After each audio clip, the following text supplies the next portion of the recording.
Jesus Christ. They'll fix it later. You know, it'd be great. You know, it'd be great. It would be great to have like a really solid intro. Like guitar riffs and lights. Yeah. I can't imagine guitar as someone who doesn't play guitar. So in my head, I'm always like, guitarists will come up with something cool.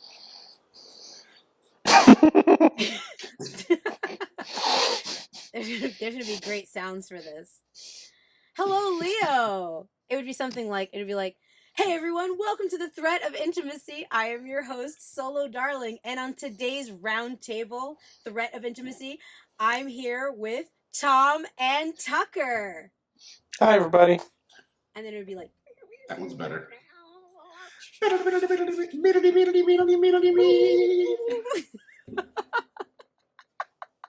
got the squealies and the mealies. The squealies. First time chatter, Leo, what brings you in today? Passing by. Shenanigans. I saw you posted a neon picture of yourself on Instagram and I had to see what was up. Neon. Yeah, I couldn't help myself. The editing was very fun. It was like a Barbie, like, pajama set. It's probably an outside piece of clothing that I bought. Article of clothing. But I wore it inside. And then I thought, yo, I should be neon like Barbie. Like, that would be fun. So I thought, play with the editing. Yeah, it ended up coming out really good. That was really fun. Welcome from the IG Live. That was really fun today. Oh, my food might be here, which is also very fun and exciting. Nice. So if Leo was here from the IG Live, Leo, you are in very good hands with Tucker and Tom. For the few seconds, I have to run and grab my food. The episode is just starting. We haven't even gotten warmed up yet, and it is Sunday, which means sushi is at my door, and I am going to grab it before Loki attacks the delivery people. So we're back. Take it away! You'll never catch me! And that's the show, everyone. Goodbye. Can't believe she left us here. Like, what? I mean, I can't juggle. I can't sing. I mean, she gets what she gets. This is the content you paid for. Oh, hey, yeah. Oh, back in with food. What kind of sushi you get? I kept it really simple. I did a pink ladies. Oh, okay. And I don't remember. I entered like a blind hunger state. Ooh, mystery sushi. Cat on a keyboard of hunger. Loki, would you like to come in here? Loki, come. You will not bark at nothingness. Bark at something. So there's been a lot of like chatter, and it's like not like a new topic, but I think it circles back, and it's not something that we haven't talked about. But I think on this episode we've covered like different aspects of it. So I wanted to touch base again in a different way about like why it's so difficult to like ourselves. And within that context, a couple of different areas I think that are important to be aware of when we run into the thought trap and the process and the problems of not liking ourselves, what that affects overall. Because if we're not careful and we don't interact with that part of life, that can cause some real congestion, I think. We could really miss out on life if we're not, like, really paying attention. I completely agree with that. Just even the way you think about things, like how if you're not taking the time to be in the moment and self-aware of how you're acting, how you're presenting yourself, how other people are presenting themselves to you, and how you feel in that moment, you're just going to kind of coast on by. You're just going to it's going to be very similar to almost like disassociating. Yeah. And It like, can, yeah, there's like so many different ways to dive into that, and like usually, I mean, we're known here for just like diving in deep in the ocean. Um, and I do want to kind of keep in mind that we can kind of talk about what that looks like and how that shows up, because there's different ways in which we find trouble with ourselves. I think the most common one that bothers me is like the really casual, cavalier self-deprecation. The like hearing people like, oh yeah, I'm, like I'm just a loser, like that, like those little like ticks of like that adds up because the body doesn't know the difference of those things. Like, and I feel like I hear that so often. And like there's different ways that we struggle with that by ourselves, I feel like. And it's, I don't know, there's just so many different ways to kind of enter that conversation that like I kind of want to make that aware and see where you both find Mhm. so we could break that up in different ways if you like. okay. So, I mean, I think the biggest reason people dislike themselves is that we are the only people that are in our own heads 100% of the time. So we see all the things we don't do right, and we see the thing, how we used to be, or we see how we messed up this thing, or we didn't get this right, or we didn't accomplish this goal, or whatever it is.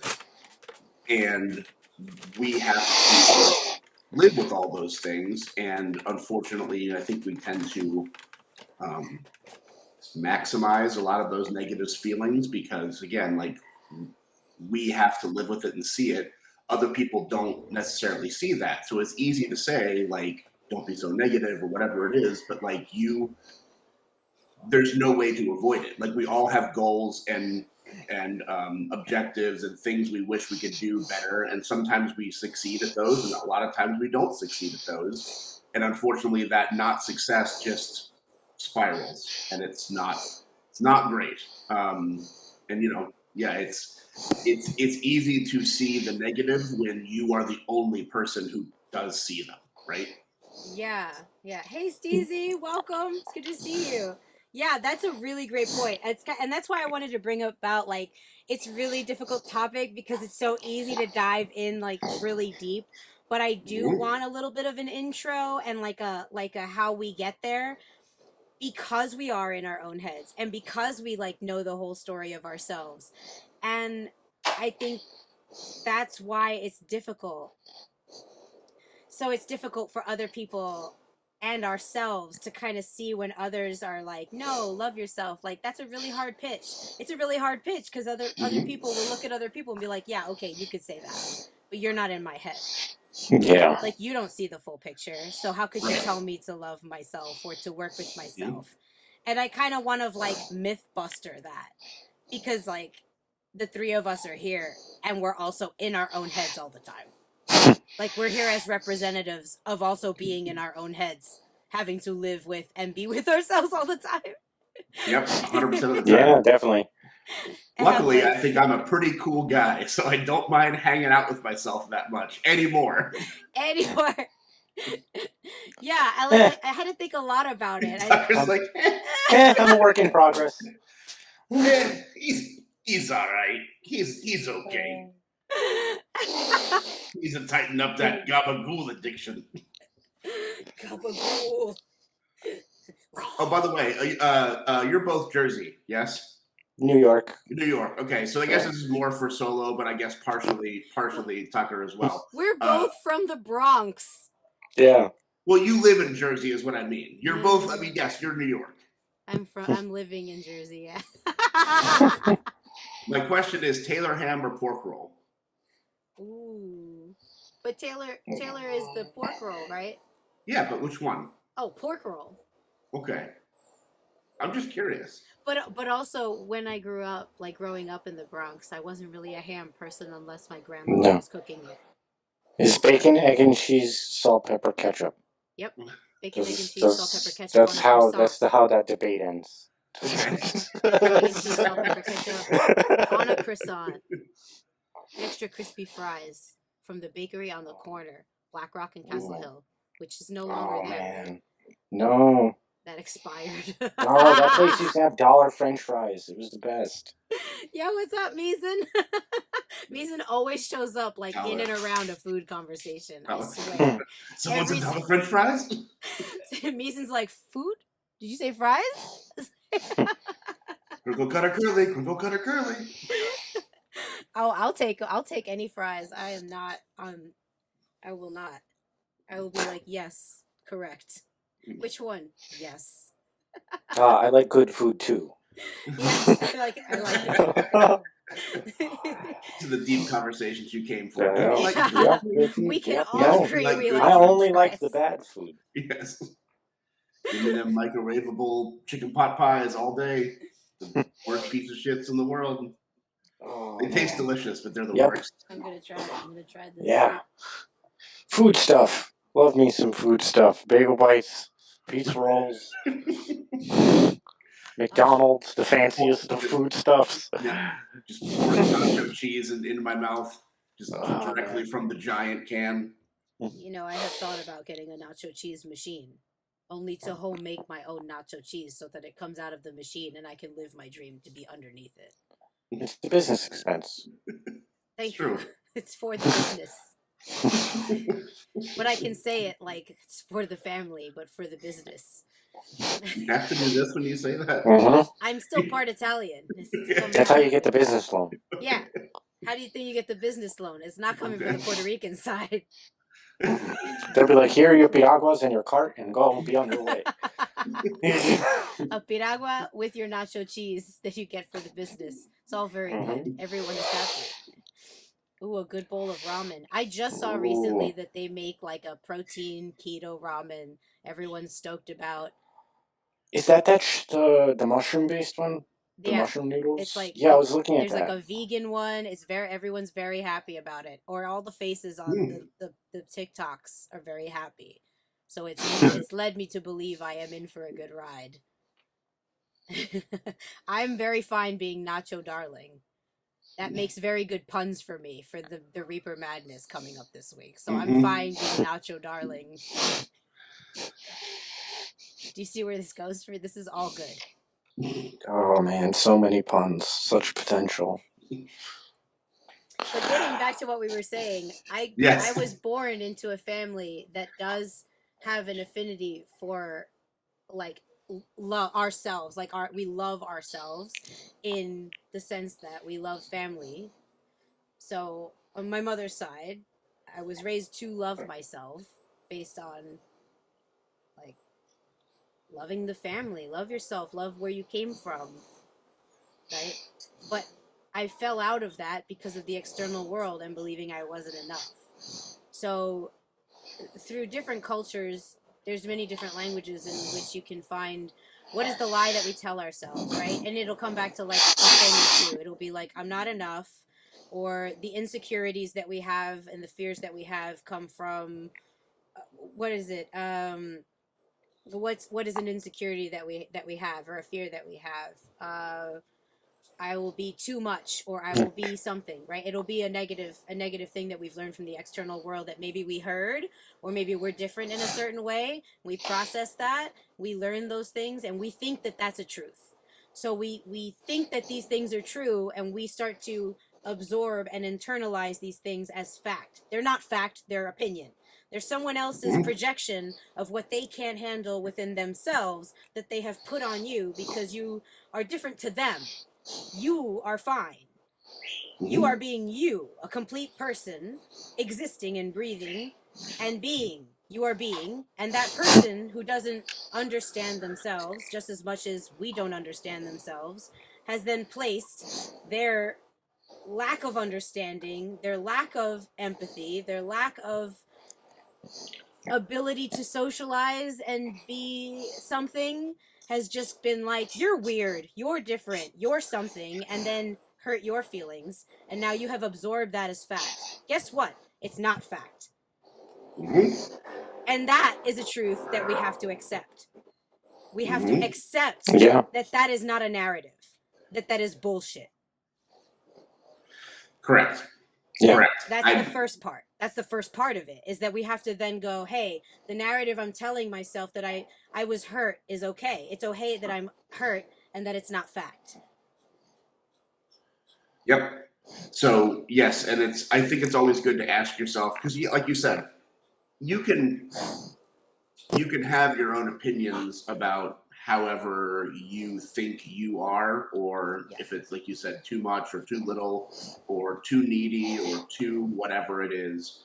But then you have to say, A, why do I think that? And B, what am I doing to address that? Yeah. Or what have I done to address that? You can't just be like, I'm needy. That's the end of my thought train. I'm a needy person, right? Yeah, there has to be like an internal dialogue. Well, I mean, like you could stop inquiry. there. You just won't get anywhere. Right. Yeah. There's a lot of people who just stop there. Yes. Exactly. Yes. And you know, it is good to love yourself, and we're going to get into all that, but it obviously does help to have other people around you that can point out the good stuff, even if you don't believe it's the good stuff. One of the things I tell people all the time is that you do not get to decide what other people say is true or not, right? Like when you said earlier, when people are like, they're self-negative about themselves. Oh, this, and this. Well, someone might be like, well, I don't see that at all, or I see this, or I see that.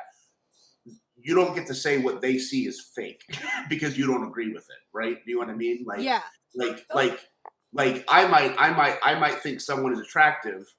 They don't think they're attractive. That doesn't mean I'm wrong, right? And vice versa, correct? Yeah, it's subjective. Right. Yeah. And the projection is simply the projection.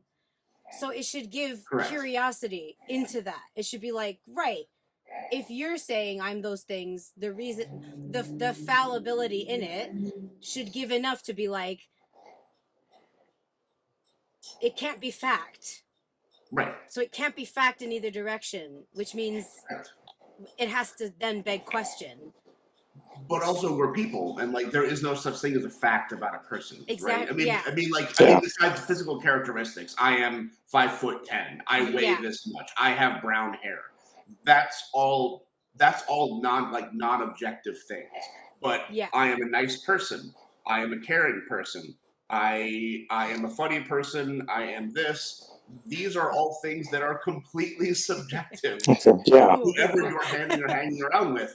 Me and Tucker and you could think we are super hilarious because we make each other laugh. We can walk into a room full of 55-year-old businessmen and they will be like, get they do not. I was just going to mention that the scenario in itself is subjective. Yeah. Right. Depending on who you're around, what you're doing, who you're interacting with. Because I'm a different person definitely around like one group of friends than I am when I am at work. Yeah.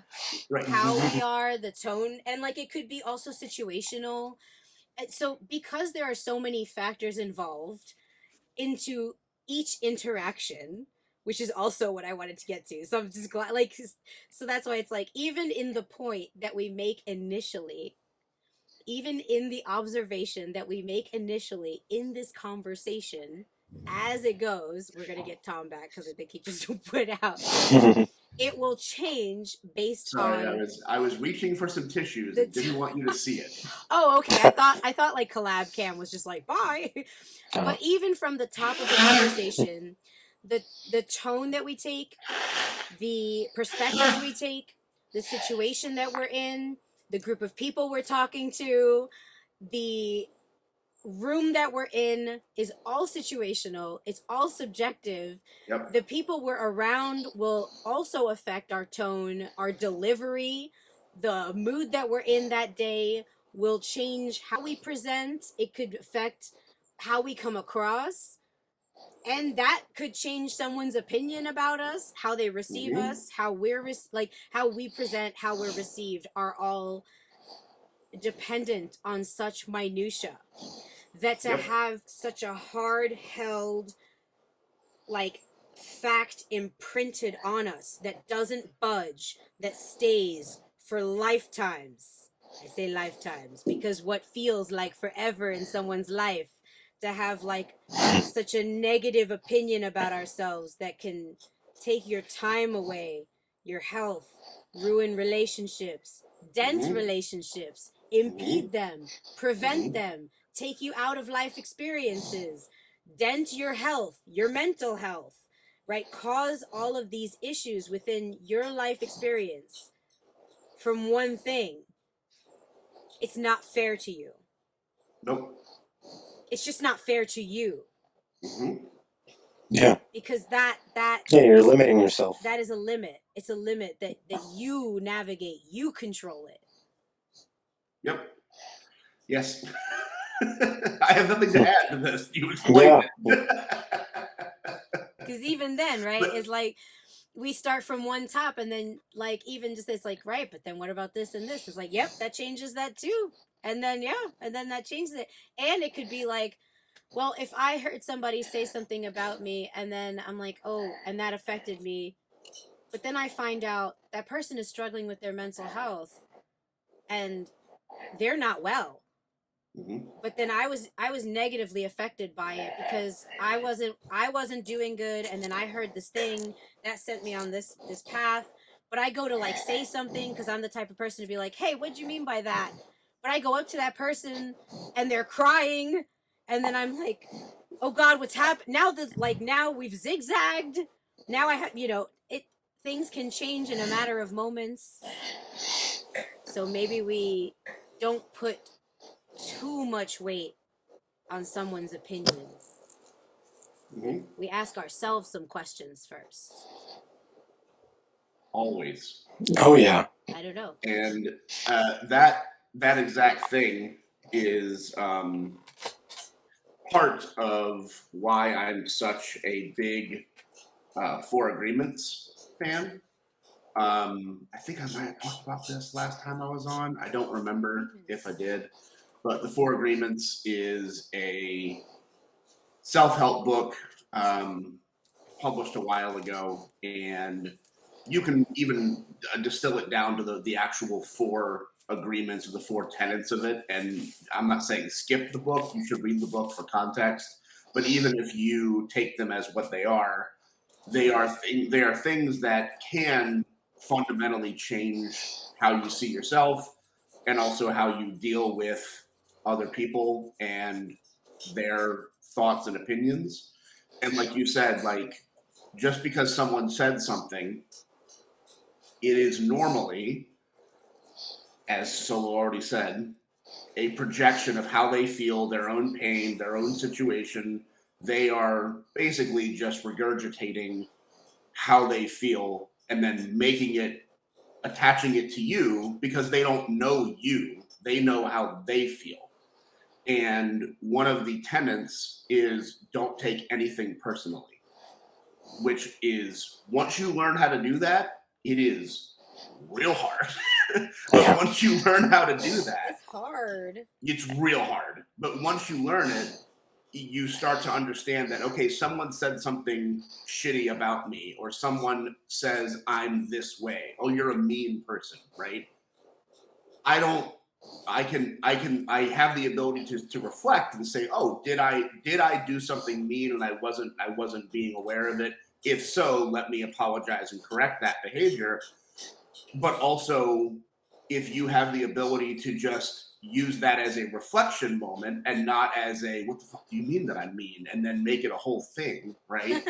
you are actually able to have a communication and grow. And also you can also understand what people you should listen to with their feedback and what people you can literally just completely write off and never have to worry about a thing they say because they're so caught up in their own BS and they're Yeah. so caught up in their own pain that everything they say about anyone else is such a projection of themselves that it literally doesn't matter. It doesn't mean anything because they don't know and don't want to know anything other than how they feel, right? Is there like anything that like you can tell when you encounter a person that's like caught up? Yeah, so Well, there's a lot of people that will be just dismissive of a certain personality type or a certain type of behavior, and it's like, well, if one person acts this way, then they must be exactly the same as everything else. But there's also just people that are just Yeah. Yeah. I get that. but there's also just people that are, you can just tell they're in pain, like they're just hurt people, like they are not mentally well, they don't have a good social circle, they don't have many friends, they don't know how to be, I don't want to say socially, I guess not socially awkward, because that's not always the same case. But there are people that are just outwardly mean because that's how they act to themselves when they're not around. Like if no one is around, they kick the shit out of themselves. So when they go in public, they kick the shit out of other people, because now I can stop focusing on how much I hate me, and I can make you feel bad, right? Yeah. And you can just tell there's people that are just like, hey, I just walked into the room and someone's like, what's up, fat ass? Okay, then you're just a miserable person. Like, what can I do for you? Nothing. I can just move along, because after I leave, my life's gonna be fine, and you're gonna go home and hate yourself. Yeah, I tend to put those people in context. Like, okay, thanks for saying that. Like, what do you even mean to me? Right. Like, thank you, random guy number 2 in the back. Yep. Because it's always that type of guy who does that. Correct. And there's never any second comment after that. Yeah. They're like, yeah, what about Yeah. it? And they're like, well, I don't know. Why do you put me on the spot? It's the any attention is good attention people, and they're not great, you know. But again, it's because they haven't figured out how to accept what they are for what they are. Loving yourself does not mean you figured it out and you're perfect. Loving yourself means forgiving yourself and understanding what your limitations are, and not making your limitations a punching bag. Just understanding there are things as a human I am not good at and will probably never be good at. So let me just not focus on those so much and focus on the things that I am good at, because that's what's going to drive people into me. Yes, sleazy is absolutely correct. That is Yes. Yep. Yo, what's up, that awesome is dude? Yo, that is the NPC. that's the drunk gnome at the bar. The drunk gnome. So but yeah, so it's loving yourself is that journey. It's not like, oh, I love myself because I don't do anything wrong. We're never gonna not do something wrong. And it's just like loving someone else, ideally, right? Like you love a partner, you love a family or a family member. Those people have done stuff to hurt you in the past. They have, period. It's happened, right? Well, that's kind of... You still love them because you know what their truth is. And just because they had a bad moment or a bad reaction, or they had any kind of moment of weakness, doesn't change who they are. It's a thing that happened. It's fine. Yeah. I think a big part of like the lapse I'm starting to see is that it's almost like the relationship people aren't having with themselves, or the struggle with people who want others to love themselves, and the people who are like, no, I hate myself, is that they think that people that love themselves are like constantly happy with themselves. And there's a disconnect there. And the misunderstanding of happiness. Like, I was talking the other day about the pressure that happiness gets, which I'll put a pin in. Like, loving yourself is just like loving a partner, which I don't feel you can do. Like, you can't just like be in a relationship with yourself, figure it out, and you're done, and then you like love a partner. Like, those things are lifelong relationships. I'm in a relationship parallel. with myself. Yeah, parallel. And then I will be in a relationship with someone while I'm in a relationship with myself, because stuff will come up while I am in a relationship, and only when I learn what it is like to be in a relationship with a partner. Like, certain things will only trigger while I date someone that I then will learn about myself, that I will then take to me and myself and go, hey, me, I didn't know that about me. Okay, now another thing to learn and accept and embrace and talk it out with my journal and order Big Mac and talk about it with me and figure it out and put a face mask on about it and but listen to Fiona Apple. That's what we're gonna do. And then I go back to the end of the relationship. But those things aren't like separate. They don't, No, they're so happening at the same they're time. happening at the same time, or else like we're gonna run out of time. Yep. Like I mean, that actually, to say something, that lack of communication is what ends up ending a lot of relationships, where one of the partners thinks that they have to go through that self-discovery alone, where they don't have anyone to talk to, or they feel like they can't talk to their partner. Mhm. That because if they tell them that, then their partner's idea of love will be skewed towards them. Mm-hmm. Yeah. That's 100% correct. And Yeah. if you have if you each have a differing opinion on what quote unquote love is, and you never actually figure that out or communicate it, like you said, you could need someone to hold a mirror up to you and help you grow, but that mirror is going to expose the lumps and the wrinkles and all the negative shit that you have. There's partners out there that don't want to see you as anything other than the perfect human being, because why would I be with anyone less than perfect? And if you start showing them the things that are uneven and not okay, and again, it comes from trust. I want you to help me grow. Yep. But if they see those things, they're like, oh well, I don't want this horrible person around. He's terrible. Like, why would I want this person who's like this? Yeah. Well, I mean, good luck finding anybody who's not like that. But again, you both have to be prepared to take that journey of like, we are going to see each other at our best, because we are at our best when we're together, but we are also going to see each other at our most vulnerable and weak and disgusting. That is a thing that's going to happen, right? Yeah. You help each other through it. You're gonna trigger each other and you're gonna mirror each other. But you're gonna do that in a relationship with yourself. So it's worth, like, to me, it doesn't seem efficient, like coming at it from any aspect. Coming at it from a lover of life, I don't see the point in waiting to figure out who you are, or to start figuring out who you are, because I think life is beautiful. And I love the idea and the fact that we get to wake up in the morning when we do get to wake up in the morning, because I see it as a gift.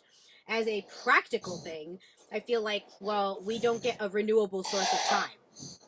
So if anyone is in the business of, well, this is not something I can buy more of, and no amount of blood transfusion is going to get me more time, and I don't want to die, then start now. Because the only way you'll have the fullest of the life that you are given personally, is by maximizing the time that you've been given. So that means that you're gonna have to then meet yourself in that way. So then how do you do that? It takes time. Comes back to the same. And that's as long as you need, because you're always with you. And so it's okay that you'll need 3 rest days. You're gonna be with you, like you're with you, like you're having There's a no other conversation. partner. Yeah, you're your own partner. If you got to take you out for ice cream and then take yourself out to the park, guess what? Like, you're with you. So I think it's a beautiful relationship. Yeah, I wish I would have started sooner. I didn't really start really focusing on like, hey, maybe I should get better at things until I was like probably in my mid 30s, was when I really started being able to be like, hey, not everything you do is right, no matter if you think that's true or not, right? Like you have to start looking at that stuff. So like, I mean, I wish I would have started earlier than I did. I'm happy I spent the time that I did do, looking at my behavior, how I react to people.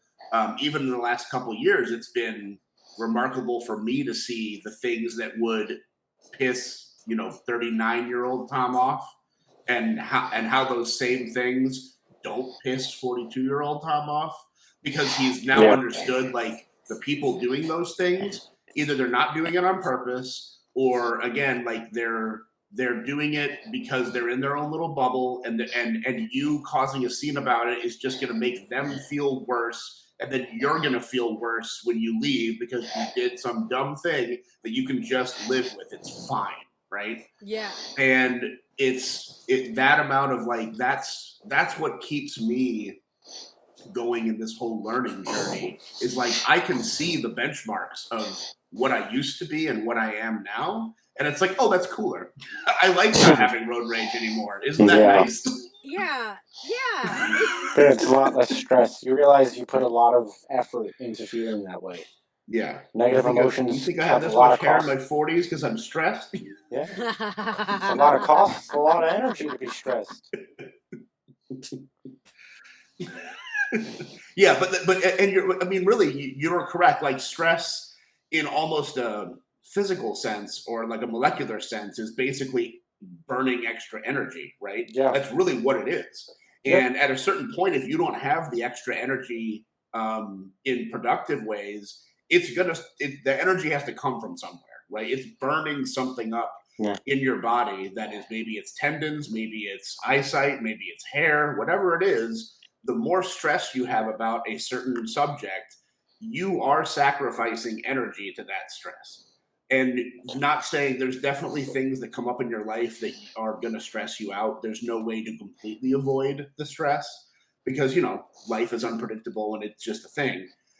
But there's so many things that I've learned, and people can, if they want to, take the time to not be stressed out about a bunch of stuff that people typically get stressed out about.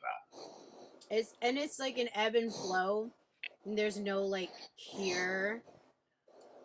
Like, and I just like want to reiterate what we're talking about. We are just friends that are experienced, and we're sharing our experiences. We're not like Yes. licensed therapists. We recommend therapy, and that it takes time to find a good therapist for you. Yep. We hope we can push you in the direction of starting to pursue this stuff. Yes, but we yeah, do like, hope that we push you. yeah, in we the are direction. not. We are not the people that can actually truly help you navigate it, per se. But because again, like, I went to 3.5 years of therapy in my late 30s. Yeah. And that's really what pushed a lot of where I am now forward. I haven't been in about 1.5 years. I will have been maybe 1 or 2 sessions. It's something I should go back to, even though I don't have any major stressors in my life at the moment. It's still a good thing to do. But that 3-year, fairly consistent, therapeutic sessions helped me be able to establish, okay, Tom, you're doing the thing that you learned that you do. Stop that. Hey, Tom, you're seeing things this way. Cut that out. So that in my normal life, I can self-regulate how I embrace the world and interact with the world, and I don't need someone to bounce it off of all the time. Yeah. But still, like I said, do not wait until you hit a breaking point to go to therapy. Even if you're just a normal, regular person with a normal, regular job and a normal, regular life, there's shit in your life that sucks, and you can talk about it. It doesn't have to be like, a major event like a breakup or a divorce or a family issues or financial issues or job issues or whatever it is.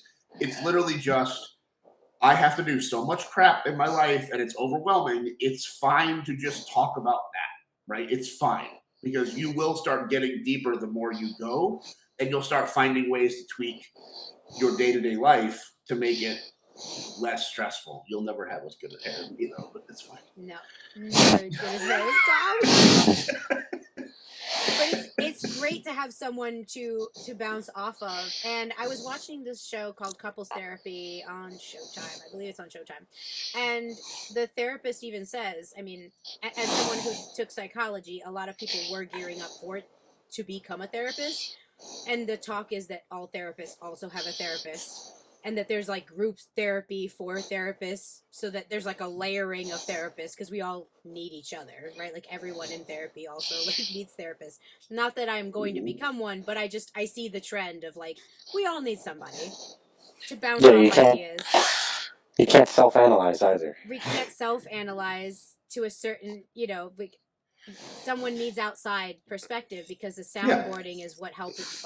Basically, it's the same thing of like having a relationship to unlock and mirror, so that we do get those epiphanies, because there's only so much we can do by ourselves. We don't have that insight to see ourselves from an outside perspective or an objective point of view Yep. because we're with ourselves all the time. So we are going to give ourselves those self narratives, the echo chamber, and compounded narratives of how we took something sometime, or maybe we were like in a negative automatic thinking pattern anyway, and then we heard something cross, and like that goes through a filter. So like how we hear things are also going to be affected by the mood we're in and the state we're in, which could go either way. We could want to hear something really badly. I could want to hear that this person is into me, and they could not be, and that could also be very not good. Yeah. That could, the way things trickle out. It's very good to have someone as a sounding board. Correct. Which is why we recommend therapy. I only have not had a therapist for a little less than a year because she switched practices. And it's been great. And I went through the process of like, going to look for a new therapist, and now I'm going to look for someone that's like in my network. And so I'm going to look at group too, because I think that would be a very interesting experience of like, I've never done that. I'm curious. kind of wanted to do it just out of curiosity, but I've never tried group therapy. I'll look for a group for us. It's definitely interesting. I'm a part of a few different groups. Okay. It gives you such a different perspective. Mhm. At least me personally, like I'm in some like trauma study groups and like people who've survived trauma, Mhm. and like I never thought things were that bad personally because I got used to adapting to that. Right, and because I you didn't say managed it it for until, so like, long. Well, I deal with it. It's fine. Yeah, It it's like, must oh be yeah, fine. like that happened to me. God. And then like I go to tell the story in group, and like you're looking at these people, and they're like, oh my god, and you survived that, and you're still here, Right. and you're okay, and I'm like, what? Huh? What happened? I thought it wasn't that bad. I'm over here like trying to stay quiet and listen to everyone else's stories, and I was like, oh wow, that's pretty bad. And then like the person that I thought had a bad story is looking at me like it's a train wreck. Right. So like, and Yep. we both thought we lived through like things that weren't terrible at all. Right. So like, that's why I think like the objective opinion is great, because sometimes what you think may be the end of the world isn't that bad. And then on the Mhm. flip side, sometimes you may think you are being fantastic and you are maybe being an a-hole. Yep. You never know. So to have that 100% sounding correct. board, whether it's a therapist or in group with a therapist or Yeah. other people, the outlet is needed. Yes. I will say the best possible way to do this is with a therapist. Do not use your friends as your No. therapists. Like, You need someone who doesn't have an any kind of Correct. subjective lens. correct. Correct. Like, it's fine to talk about your feelings with your friends. It's fine to say how you feel to your friends. I encourage that, and you should do it often. However, your friends have an invested have an investment in you as a person, right? They have an investment to be in a relationship with you.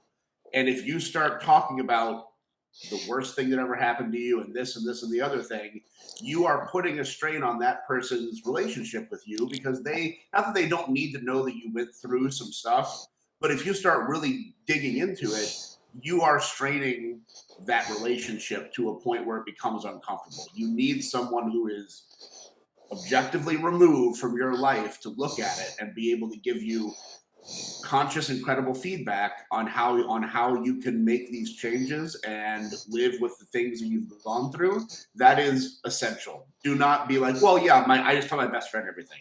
No, your best friend half the time is going to tell you what you need to hear. Sorry, what you want to hear, Want to not hear. what you need to hear. Yeah. Like friends will be there. Friends will be there for you. Yep. They're definitely the person you want to call to pick you up. Yep. And take you to the appointment. But right. Yes. Correct. Yeah. and like I said, it's fine to talk about your breakups with your friends. It's they fine. That's totally fine. Because they But, also like, need to know how to be there. But Mhm. but like for instance, I wouldn't know how to direct you both in a situation, but to Correct. love and support you, to pick up the meal, to do the bro sleepover and pick up the favorite movies and the Cheetos and we're hanging out and we're gonna cry about it, I got you. Yep. We Yep. can play D&D all night about it and we can Yep. talk about the same thing you want to talk about, but I don't have an answer for you. Correct. And I have two friends of mine that are going through a divorce, which sucks. It just sucks because it's a thing that happens and it sucks. And they're both people that I've met that I'm individually friends with both of them, right? Even though I met them when they were already a couple, we are also individually friends. And I've had conversations with both of them being like, hey, I love you both. I support you both. I don't need to know why you got divorced. I don't need to know what happened. It's fine. I understand that you need to be kept separate. However, this person is my friend and you are my friend. And if you want to say, I'm really angry with my partner right now, or I'm struggling with the way my partner is acting right now, that is okay. I will listen to you say that, and then I will direct you to resources you can go to. What you cannot do is call me and say, fuck this guy, fuck this woman, this is what's happening, he's a piece of shit, I will hang up on you. Because that's not like, and I'm fine with you feeling that way. It's fine if you want to punch your ex in the face because you're mad at them. That is not a discussion you have with me. That is a discussion you have with a therapist. Yeah. Right? So, but like, I am to the point where 5 years ago, me would not be able to set those boundaries with my friends. And I'm still friends with both of them, and I hang out with both of them individually, and there's no problem because they understand where I stand. They understand that I'm not picking sides. They understand that I don't care why they broke up. I need to keep them separate. I need to not bring them back together. That's totally fine. But like I said, they can talk to me about the divorce, and I ask them regularly, how are you doing? Are you feeling okay? You know, all that kind of stuff. I'm fine with hearing your feelings about what you're going through. But if you need to vent about something your partner did to you or how tough this part of the divorce is, I'm not your guy. I'm not your guy, right? Yeah. Yeah. It's, and asking yourself where you are in that is a really important question. Because if we don't know that about ourselves, if we don't know where our bandwidth is, we can't be the best friend that we can be to our friends and be there how we want to be there. So I want to be, correct. You might I give want to too be much. there. Yeah. I want to be there. I want to be supportive. I want to give the best things I can give to them. Yeah. Those situations are going to put me in a compromised situation where I cannot effectively be as present as I need to be as a friend because you are now putting me in a situation where I am uncomfortable, right? Like, I'm happy to, and I'm going to help you as much as I can, but there's just things you can't come to me about, right? You need to go to a therapist, or maybe you need to talk to your parents, or whoever it is. It's fine, whoever you choose. But like, I can only help where I can help, and I know where I'm best at helping. Yeah. And yes, Andrew, it's hard. Yeah. But also, just to be clear, these aren't people that I talk to, every day, and we have conversations every day about this. It's just one of those things where it's like, I have to be able to separate. I have to be able to separate a lot of different. I guess wear a lot of different hats in this specific situation to be able to be like, hey, I understand that you're feeling mad, and I understand you're feeling like shit, and I understand that you're feeling less than, and I understand that you're feeling rage. Those are all valid things for you to feel. I am not the person you need to go into detail about them with, but I accept that you're through them, and I hope that you feel better tomorrow. And this is what I recommend. Go do that, right? And I don't want to. I'm not saying don't be mad. I'm not saying don't be sad. I'm not saying don't feel like you want to punch your ex in the head, because I get that. Sometimes you just feel like you want to punch someone in the head, but like that's not the discussion that I need to be present for. Yeah. There's also nothing you could add to it. Correct. Yeah, like it's hard. It's hard, and it's hard to be a friend in a couple situation, and that's Tom knowing himself, saying his boundary, and like being like, this is a clear boundary for me. This is what's going to be good for me, and how I can show up for you. Right. And that's what's working for him. I think I would probably do something very similar. but that also might be different for everyone else, and Right. how you say it is going to be different. How you approach your friend groups are going to be different. So Tom's giving an example of how he's come to know himself, and then how that shows up after being with himself for a while. So like, Right. Everyone's boundaries are different, and you have, and Oops. unfortunately, to discover them, you have to go past them. Yeah, yeah, I was just gonna say that. yeah, I was gonna say that's what we're coming up against, is like, how do we know? How do we know our boundaries? Yeah. We pass How you them. know them is that there's a certain point where you feel fine, and then you feel like shit. Yeah. And then you gotta walk back the shit feeling until it gets okay feeling, and then, oh, it's right there. That's exactly where it is. And you know what? And you know what? Sometimes you don't find that line the first time. Nope. No. And it's not like it's like oh I feel like doo doo caca. Let me just adjust that volume setting right away. Oh, I found it. Perfect. Second shot. Yeah. It's usually like trial and error for a while. I was saying, sometimes that line is just constantly changing with people. Correct. It depends too, yeah. Yeah. That is another 4 agreements thing. Number 4 is, and this is a very cheesy thing, but number 4 is always your best. But in the subtext of that, or like all the details of it, is to understand that your best is going to change every minute and every day, right? There are days where you wake up and you are so miserable that the best you could do is put 20% in. And as long as you put that 20% in, you are doing your best. Actually are, right? So it doesn't mean try really hard. It just means understand your boundaries, understand your limits, because you can't be at 30% and then be expected to give 80% because it will hurt you, right? Yeah. Oh my God. It's a tiny man. Yeah. Oh, he was trying to claw on my stockings, and I was like, no, I will lift you. I will lift you. It's fine. I see you've made this decision, and I will help you. Yeah. Well, he heard you were talking about boundaries. He wanted to test yours. Like, I will physically demonstrate boundaries, mother. Boundaries, you say? How much did these cost? With logic to help diffuse and using baseline tone, there's always going to be non-winnable scenarios. Yeah. There are plenty of things that the right answer is walking away. That is the right answer, right? You don't have to solve every problem. You don't have to have an answer for every scenario. You don't have to be right all the time. You're never going to be right all the time. Sometimes it literally is saying, I can't do anything, or I'm not helpful here. Or literally, there is nothing I can do to make this better or worse. I just have to go, right? You are 100% correct. Just, okay. Okay. Yeah.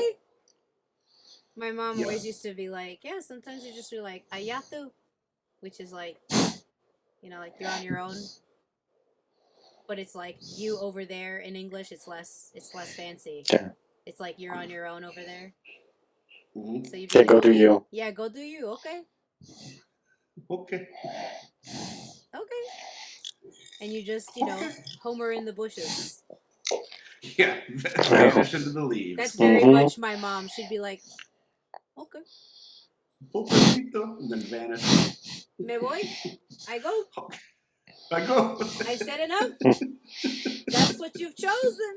And like she just goes like that. She just back out. Okay, me voy. But yeah, that's a very valid point and a very thing. It's very much worth discussing. That, like, you know, like I said, you do have to know what you can and can't do, and unfortunately, you only learn what you can and can't do by doing and then failing. That's how you learn this stuff. And then you have to also retain that as self-wisdom, so that when these scenarios, situations do come up in your life, you're like, oh, actually, I can't do that. Or also just as valid, I won't do that, right? Because I can do a lot of things, but just because I can do them, Ian Malcolm, doesn't mean I should do them. I'm constantly learning that. And like, I constantly am continuing to learn where the boundary line is, because as we get better with ourselves and learn more about ourselves, like we still grow, right? So the playing field gets bigger, which is like, it's great, but that means that things also adjust. So like, for instance, for those of you that like to do a whole bunch of things, right? I know that you're watching. I know you're out there like us three here that like to do a bunch of things. You're hiding. I don't You're do not anything. saying it. You're not I don't saying do it. anything at all. Well, I have a very open schedule. Yeah. I see you out there. You're multitasking right now. You're listening to us. You're doing arts and crafts. You're writing a schedule. You're probably washing dishes. I know that you're there listening. But then you get better at asking yourself questions, and you're doing self-care. And then you feel good. You feel good. So you add more to your schedule. Stop it.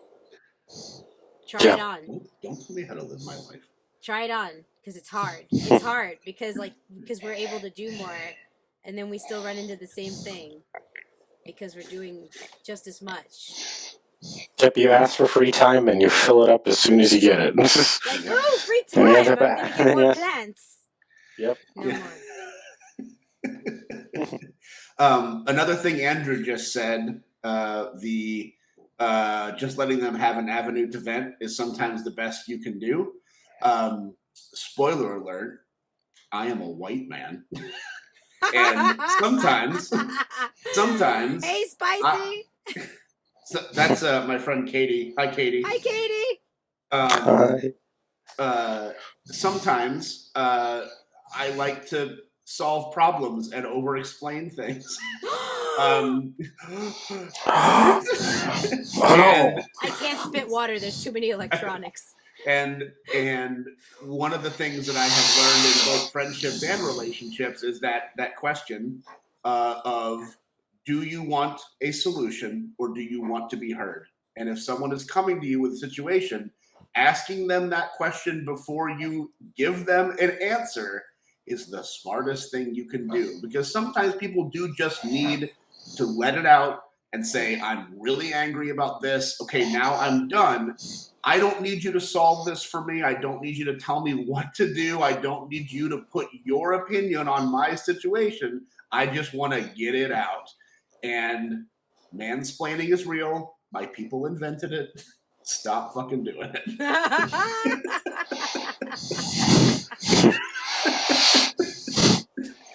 Don't knock your culture.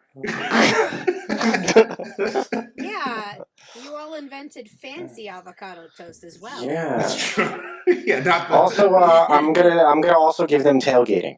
Oh, That's fair. tailgating! Good job. Mm-hmm. Honestly, we probably invented professional wrestling too. To be perfectly honest, it's obviously since outgrown us, but I think we were the people that invented it. I think. Well, I mean, and the luchadors. That's true. And the Japanese, but probably simultaneously.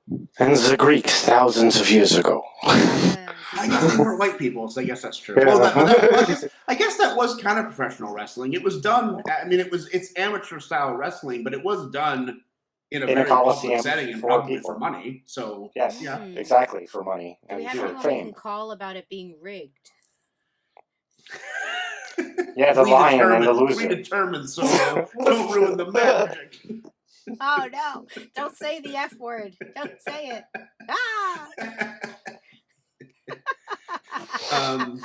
But no, yeah. So it's there are times where you just need to let someone be heard because they are going through what they're going through and they want or need what they want or need.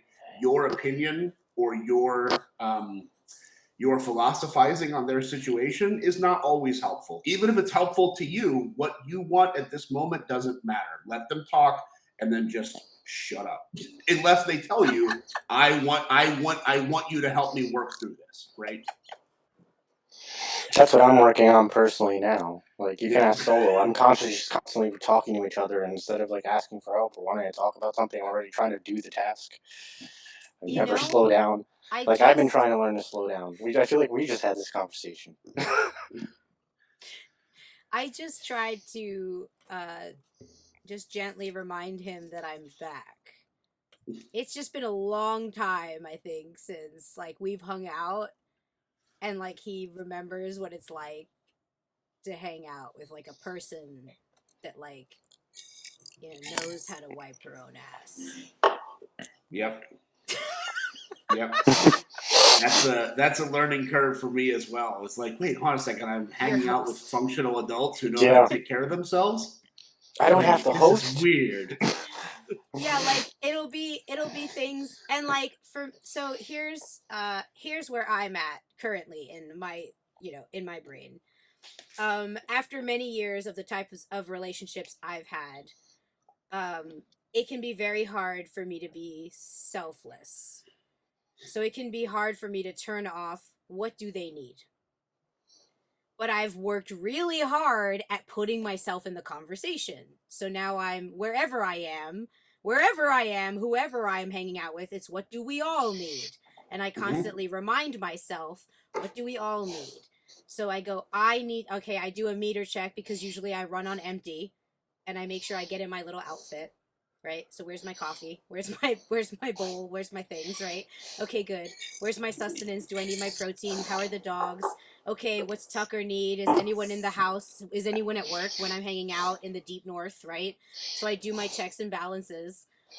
But when I see Tucker like already try to have everything done for me, I am not used to that because I am not used to being around people other than like my brother who lived with me, where him and I had like a constant team, like we had a flow.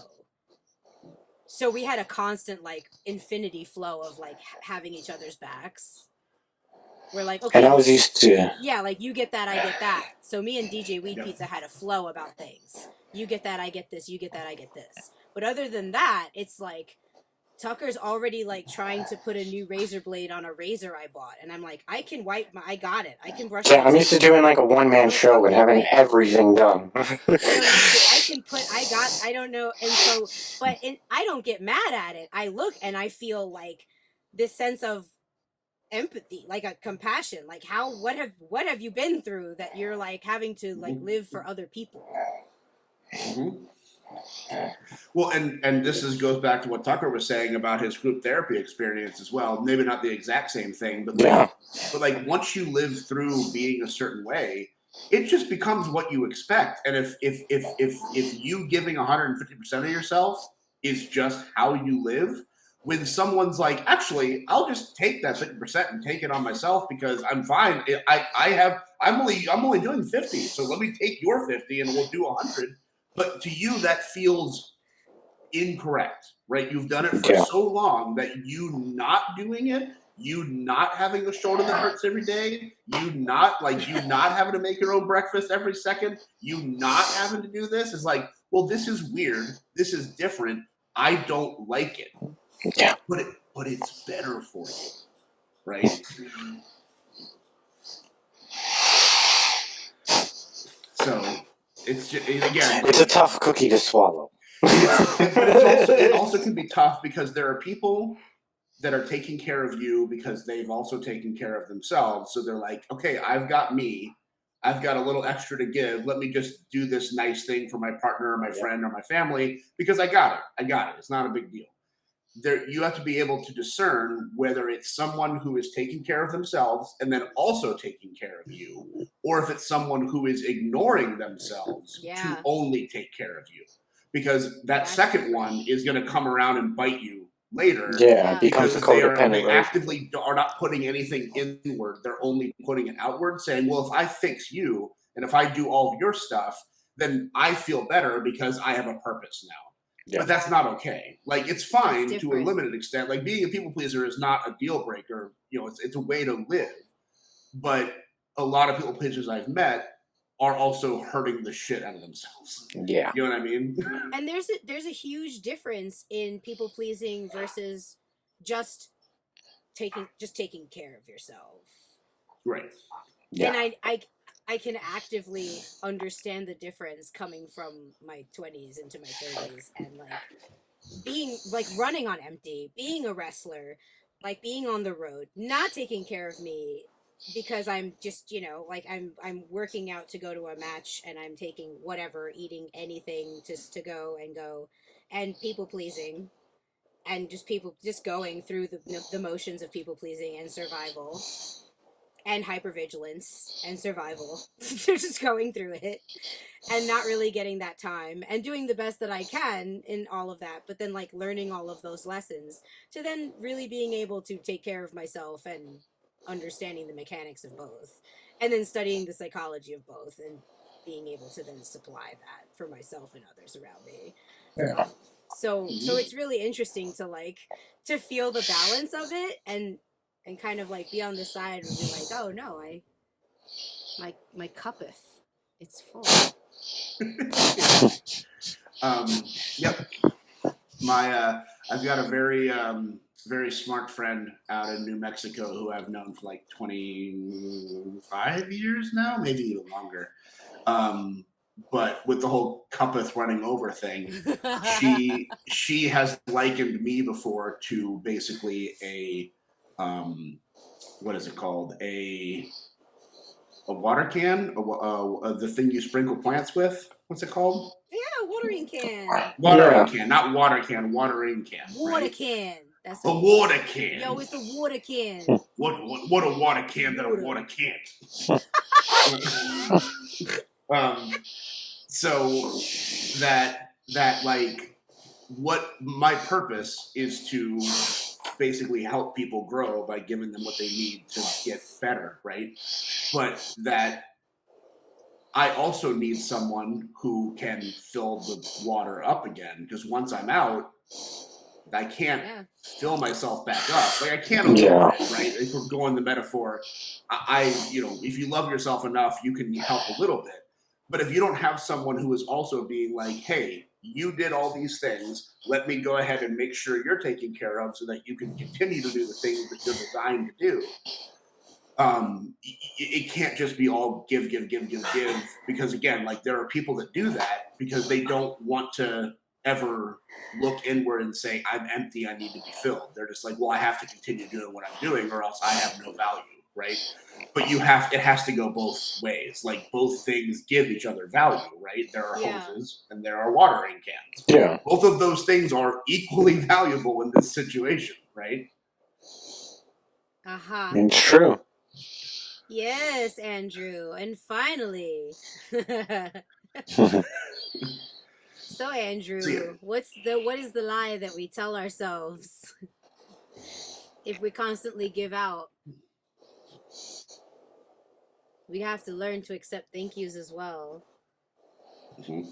So yeah, we have to also, within giving into ourselves, those relationships that we have, yes, they will also have to replenish us. So just in the same way, we can't find a partner necessarily that only takes, because that would just be like, those never work. But we also can't find a partner that's only going to be the hose that fills you up, but then will not let you use the water on them, right? Yeah. So it's just like neither of this works. Like this has to be like Andrew said, give and take. Tandem. There has to be a hose filling you up as it's being emptied out, and that's how this works. If you're only sprinkling water, you're going to run out, and if you're only filling it up, then you're just wasting the water. It's not doing anything. Right? So you're basically saying I need a whole love hydroponic system going. There you go. We're going in, we're going out. Little ebb and flow tray for my emotions. Mm-hmm. And it's because our mind tends to find patterns. I just want to go ahead and comment, it's not going to be 50-50. Nope. Oh, no. Sometimes it'll be 99-1. We're not other times. Yeah, we're not like symmetrical, even creatures. Correct. It's important to find navigation within ourselves to understand the differences when things are not healthy and when things are a struggle, because those nuances take us out of toxic, unhealthy relationships or abusive relationships versus me and my best friend that I am married to for 20 years are going through a hard time and really need to stay together and work through it. There is a difference in relationships when people want to work through it, when the hope is there but it's waning, when the relationship is worth going through and when things are no longer viable. There is a difference in that, and that gradient is gray. And if we listen to external factors, if we listen to, nah, if I ain't getting this by, or no, if this is this and I'm not feeling this right now, if I'm not getting what I need right at this moment, then I'm out. If we're listening to all of that, or if we're listening to, no, I made this decision and I'm here no matter what, and I will be here until I die, like, then all of those things are going to cloud our actual navigation system that's going to tell us the truth of how we actually feel. And the less we know about ourselves, the less time we take to actually figure out what our boundaries are. Like, okay, no, I need to tell my friends, like, this is the boundary I have. Or, no, I realized I give too much, so I need to set a boundary here. And for me personally, I can't date people that have unchecked addiction because I am a giver and I will be done. So I cannot date here. That is a real boundary of mine. So I need to understand myself so that I can be a healthy and the best partner I can be, the best friend I can be, the best person in society I can be. I need to understand myself so that I can also understand the sniff tests that pass. So that I know when I'm in something healthy and it's hard, this relationship is healthy. Oh, I made a friend, Tom. Tom is a healthy friend. Tom mirrors things that I need to work on. That is good for me. I need to be in this friendship. Not, oh God, Tom called out something of me and I am triggered. I need to run away fast because Tom called me a Pisces and now I'm scared and I must run away fast. Like, no, Tom is a good friend. Tom's going to make me better and help me grow. I need to be here and figure that out. There's a difference. Yeah. I won't know that if I don't stick around. Correct. Yeah, true. Correct. Yep. And going back to your 50-50 thing, I think that is a lot of people just kind of assume, okay, I'm in a relationship now, so I give 50, they give 50, we get this all thing done together. It's one a wrap. of the great, huh? It's a wrap. It's a wrap. We did it. There's never going to be any more. There will never be any variation on this plan. It will always go this way. It's going great. One of my great fortunes in life is being friends with very, very awesome people. And I have another story about another friend that I've only been friends with for about a year, but she told me a story about her parents, and we were talking about the whole 50-50 thing. She's like, no, my parents say F that shit. Their baseline is it's 100, period. Is that everyone gives 100%. And on some days, one of them might be at 50 or one of them might be at 30, but that's okay because they know the other person's going 100. And it's not you do the garbage and I do the dishes and you do this. It's no, this needs to get done. This needs to get done. And also interpersonally, I have to count on you for this and I need to lean on you for this. They both say, I'm putting in 100, you're putting in 100. So on the days that we're both at 100, everything gets done faster and we can just spend time together. And on the days that you're not at 100, it's okay because I am. And the days that I'm not at 100, it's okay because you are. And we can then get to the place we want to be, which is just two people that want to be around each other, being around each other because we've done the work, because we know we're all putting in the effort all the time. Yeah. Oh, that's so sweet. Yeah, they're both present. Yeah, they're just showing up every day. Right, and it's a long lasting marriage. Her parents have been together forever, and again, it's not like it's like they're perfectly in love and they've never had a fight and they've never done this. It's just that they are both very much. This is a job, also, right? Like keeping this relationship is also a job.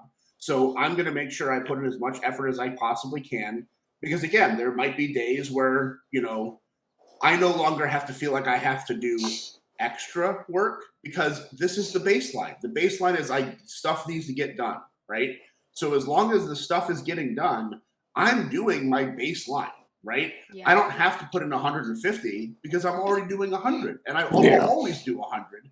And like I said, once both people are doing 100, it just gets that much easier, right? But not every day is going to be that, and it's okay. Yeah, that's a great refocus onto what actually the percentage is. You don't turn into one person, which should be great for people to hear again on purpose. Right, you don't just do the work Yeah. of half a person. Yeah, now. that should You be do very all the same comforting. shit you always did before. Yeah. It's just, sometimes you might come home and the dishes are already done because they were off that day and they just did them, right?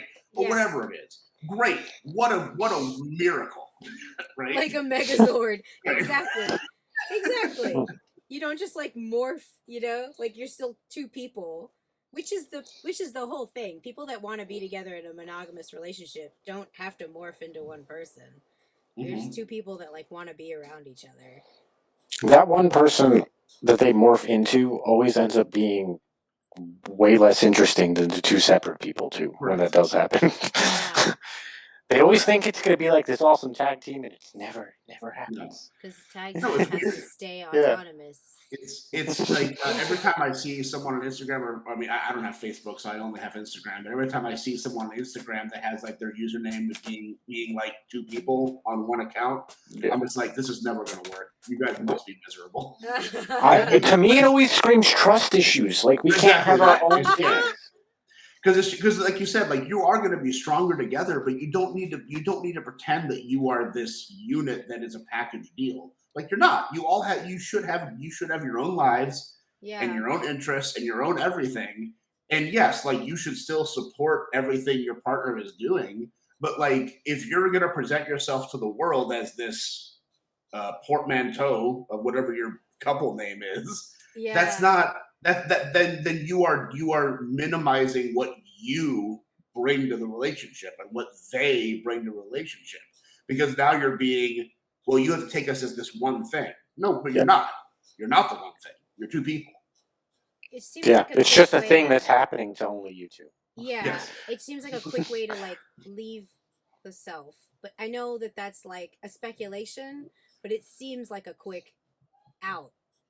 Yeah. You get a new identity. It's a new identity. Yeah. And it also is a perception thing where it's very hard for people to say it's okay that you don't see me how I see me, right? Because that's not going to be the case. Like no one's ever going to see you the way you see you because they don't live with you every second of the day. Right. Yeah. But like we want to be able to say like, well, this is what I am and this is how I see myself. So all of you have to see me the same way, or then it's not real, because then if you don't see it, then maybe I'm wrong. And it's like, no, that doesn't matter. Like if you see it and you believe it, then you're good. If no one else understands that about you, or only 2 of your friends out of 50 or whatever the number is get it, who cares? You get it. That's all that matters. Yeah. I wonder. It's an interesting. Oh. Yeah, it's a. I guess it's kind of ego death, but it really is just like I can see myself for what I am because I know myself. I live with myself again every second, so I see all the bad stuff and I see all the great stuff. But over the course of the last couple years or 5 years that I've been really working on this, I have a very clear understanding of who I am, what I stand for, what I mean, what my boundaries are, what I am willing to do, what I'm not willing to do in any given circumstance, not only in a relationship, but like where's my boundaries for work? Where is my boundaries for going out at a concert? Where are my boundaries for role-playing games? Like I know what makes me happy in those situations, and I know where to draw those lines. And I'm the only one that has to be like, I'm the one that has to communicate that. But also, if no one sees me for every single one of those things, it's fine, because how would they know that, right? It's me. All that matters is I know what I am, and I know how I feel, and I know what I need. And as long as I can communicate that, it doesn't matter if everyone else also says, hey, here's everything about Tom you should know, because that's not their responsibility to see you the same way for them to see you the same way you do. They don't have the experience with you that you're going to have. Yeah. Yeah. I would have to. I think that would be a good practice, is to actually see like how far down the rabbit hole I could get with my boundaries, like a boundary check. Like how far would with myself, like to personally journal, like I wonder where I'm at, like what, like right, like my own self inquiry is to like okay, like how deep am I with my boundaries? Or what do I really know about that? Or About have they myself? shifted? Have they shifted over time? Yeah. Because I think, like, you know, and because I'm so empathetic, it hurts to hear people negative talk about themselves because it takes so much on the back end to forgive yourself. So I know those things add up. Those things add up a lot.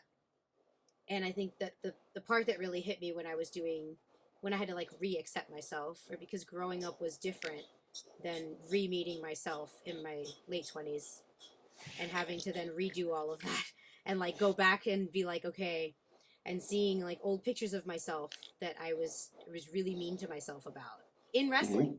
In wrestling, because I got terrible comments from fans. Yep. Who don't know you, who Fans, don't know fans anything don't you've know me. done, They don't know me at who don't know all. anything you did to look the way you did or Nope. dress the way you. They have no idea what it took to do that. Nope. But again, I understand if you're not already there internally, it is very easy to take people at their word and Yep. say, "Oh, I guess I do look like that. Oh, I guess I do feel like that. Oh, I guess I should do this." Right? Yeah. It's easy to do that. It was looking back at pictures, knowing where I was at in this time, knowing that through some of these pictures I was going through a divorce, I was getting out of an abusive marriage, in this marriage I was being told how to eat because I was old news at the age of 24. So I was just going through physical, emotional abuse. I was on a strict diet. I was getting told by other girls that I was overweight and needed to wear a two-piece instead of being told to feel comfortable in my body. I was struggling to lose weight, but I was eating 1,500 calories a day, working out sometimes twice a day. Which is not great. I was cutting my hair, growing my hair, wearing extensions, wearing fake nails at this time that I didn't like. So I had to stop drumming at this time because I couldn't manage everything. I wasn't getting feedback, but I was asking, and I didn't know how to ask because you should just know at this time. So my mental state at this time, after leaving an academic world, after having been assaulted, after having now a terrible relationship with food, both back end, front end, and then reading comments from fans that I'm now like also overweight and not being like I was missing the mark, right? I was so mean to myself. Mm-hmm. And I was so beautiful. Like I look at these pictures and like, yeah, okay, so I was 130 pounds. And I was so mean to myself. Yep. And I look back and I had this moment where I just cried. I just cried and I cried for days because I was going through all these old pictures fans tagged. And I just couldn't. And this was at the time too where like I even had boobs back then. Like I mean I have boobs, but I had like boobs. Boobs. Boobs. And I was like, how? Where did they go? They went the way of the wind. And I just, and I, I look back too and I can see now as I'm in my beautiful 30s, I'm like looking more like people in my family, and I'm like, I can't. And that's why I've gotten so meticulous about hearing how people talk about themselves. I don't want anyone else to waste that time. Don't waste that time because what could I have done if I had heard things differently? You can't play that gamble because you live in the past. So instead, what can I do with this time now? Okay, what can I do at this time now? I can share, and hopefully something in what we say will be like, well, what can you ask yourself now? And what can you look at yourself and be like, well, what can I appreciate now? Well, what did I learn back then that I can use now? What can I ask myself to learn about myself? Because I had to embrace myself. Why was I angry at myself back then? Or why was I nitpicking at myself? Well, I wasn't ugly, so I can't say I was a loser and I hated myself and all that. No, I was being abused. And I didn't know how to get out of it. Yeah. So I didn't know how to get out of it, and I felt stuck and I felt alone in a room full of people. I felt like I was embarrassed and ashamed, and no one, it wasn't happening to anyone else. So who was I going to go to? So those were the problems. But I took it out and I used words like, I hate myself. No, I hated the situation. Yep. Correct. Yep. And those things are also, it's also being able to, I mean, again, at a certain point, you just stop listening to people's negative opinions, unless they're obviously like someone very close to you who is like, hey, this thing could be different. This is how it's not great. Yeah. But again, like a lot of people just say you. shit to say shit, right? Yeah. But like for you, like let's say, fine, you're 130 pounds. If that's not affecting your performance or your self-image, who cares? Yeah. Now, at the same time, if you're like, hey, I actually want to be able to do this specific move, and it would be easier for me to do that if I was 120 or 115. So let me work on that because it would actually improve my ability to do this thing I want to do. I need to cut some weight so I can do this. Great. Fine. But if you're doing everything you want to be able to do and your life is not being impacted by it and all that stuff, who cares what your size is? Who cares? It doesn't matter. There are people that are loved that are 400 pounds. There are people that are loved that are 97 pounds, right? Some of those people might need to make changes for actual health reasons. Some people don't. It doesn't matter, right? If where you are genuinely comfortable with it, and it doesn't negatively affect your life the way you look, who cares? It doesn't matter at all. It takes so long, and sometimes because we're sensitive and we're prickly. I don't remember who taught me that word, but I love it. I'm prickly is such a cute word to describe our sensitivity.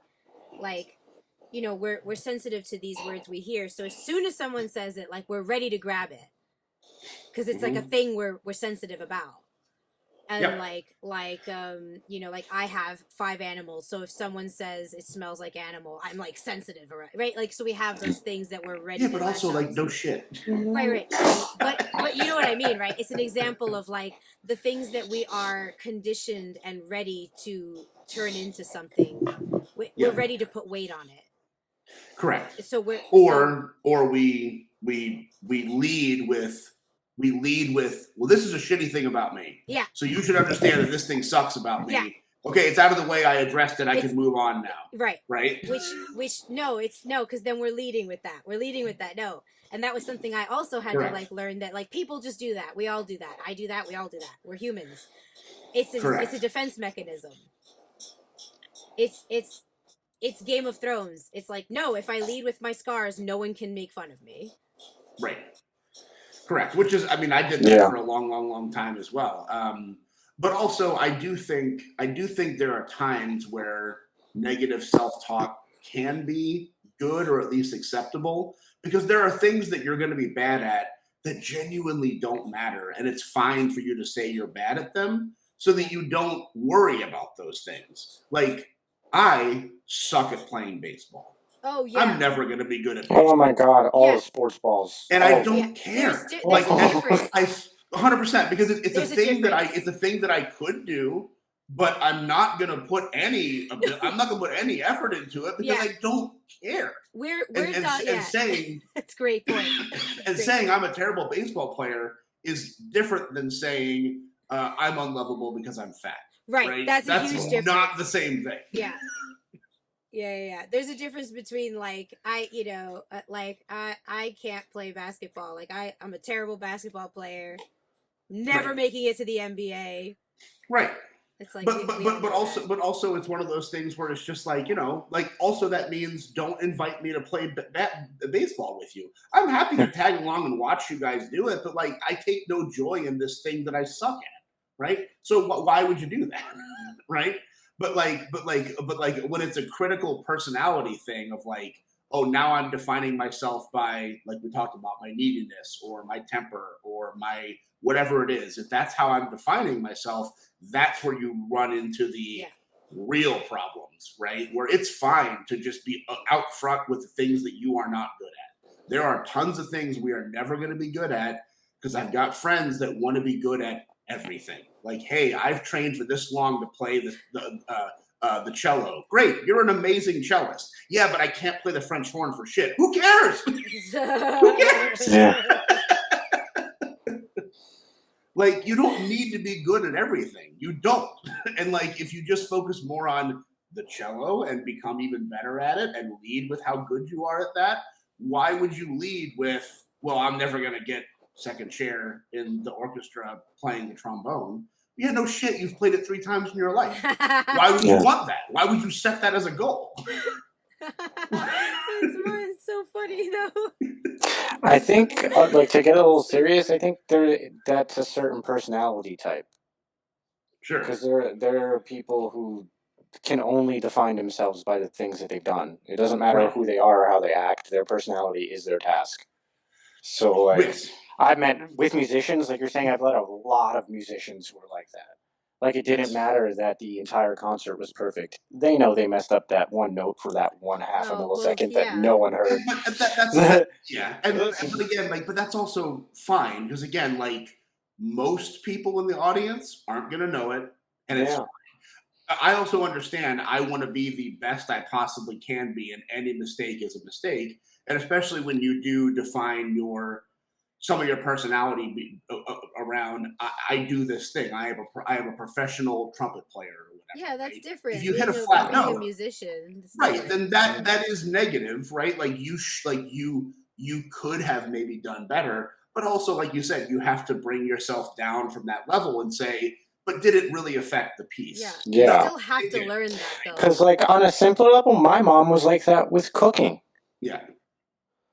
Like, it had to be like Perfect. everyone knew her as the Right. house, yeah, as the person in my family who cooked everything, and everything had to be perfect. And if it wasn't, it was like the heartache.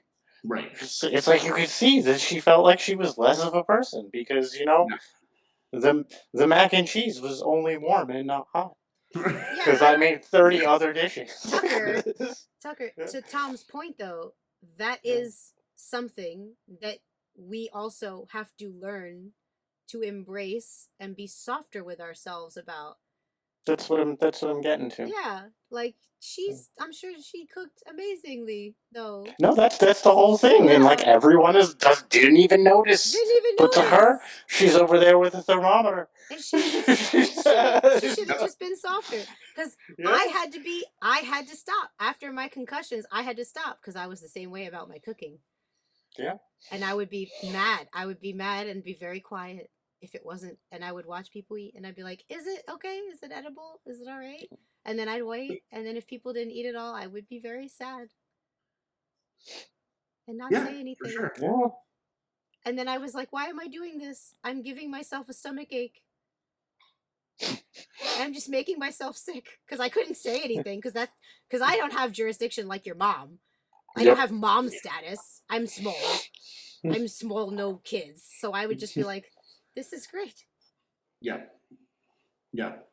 But again, like, and again, it goes back to the whole do your best on any given day. On that given day, your mom's best could have been 80% macaroni, and she literally did everything she could have done to make that the best she could have been, is 80% macaroni.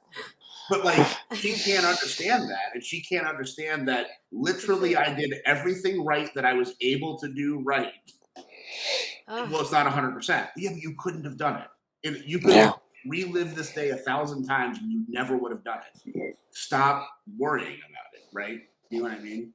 Because there's so many things in your life that are going to be outside of your control. There's a wonderful video that I watch. I won't say watch it often, but I share it and revisit it from time to time. There's a guy in India. I think he goes by Sad Guru. Do you know what I'm talking about? Have you ever seen this guy's videos before? Yeah, it does sound familiar. Yeah, it does. I feel like I've seen that. It's always strange when I hear Sad Guru because I'm sure it means something different in their language, right? Than like Hindi or unhappy wife man. Sad Guru, right? But he's done a video where he talks about someone. It's obviously one of his classes that he teaches, and he's going to the classroom, and someone asks him a question about how he manages his anger, or what do you do when you get angry, right? And he talks to her back, and he's like, do you like it when you get angry? And she says, no. And he says, so why do you do it? Because his hypothesis is you have complete control over how you react to external things. If someone like things make you angry, you don't get angry, right? You make yourself angry. You have decided to be like, this thing has triggered anger in me, and I'm going to go down that rabbit hole of anger. So if you're letting somebody control how you feel, like their actions, like I can do nothing about what the world is telling me. The world can do things to try to get me angry, right? Someone can cut me off. Someone can call me a name. Someone can do these things to me. Once that happens, I have the choice of how I react to that. And if I don't want to receive that with anger, I don't have to. Now, again, this makes it sound way easier than how it is. but his thing is, if someone else can decide how you feel, that is basically tantamount to an ultimate form of slavery, because someone is telling you how you should feel. They don't get to decide that. You get to decide how you feel. They get to decide what they do and how they do it, how you respond to it, and how you feel in here. Everything past the skin is under your control at all times in terms of feelings. So you have the ability to respond to that by either walking away or responding to that with kindness or questions or however you want to do it. But you don't, like I said, anger is not a thing that happens to you. You get angry. Someone doesn't just make you angry, right? That's not a thing that happens. You can't get made angry. You choose to be angry. And it's Yeah, Blue Solo's mind, or she's not, or she doesn't agree. yeah. I understand. Yeah, the viewpoint. I understand. Yes. The point being is that you can't let, like in the case of macaroni, you can't let these things, if it's going to cause you pain to feel that way, you do have the choice to not feel it or just be at peace with it and say, you know what, I did it. This is the best I could do. This is what it is. My kids and my husband are still going to love this. Peace out, and be fine with it, as opposed to giving yourself the stress or making you feel or making yourself feel bad because things didn't work out the way you wanted them to work out. How do you feel about anger, Tucker? Ooh. Before I say anything. I mean, anger is it's really hard for me. What? Going to my groups and everything. You want to speak? Do you want to speak about your culture first? It's kind of hard. Well, me and you, we grew up in pretty much the same environment. I grew up in a Spanish household, for the most part, but I'm, I look white. No one else in my family looks the way I do. So when I was really little, before like understanding, inherent racism or inherent inequality, I was treated differently. Like I heard my parents and my cousins and my other family talk about the difficulties that they had, but I didn't experience them all the time. And I didn't know why I didn't experience them, or like what they were talking about.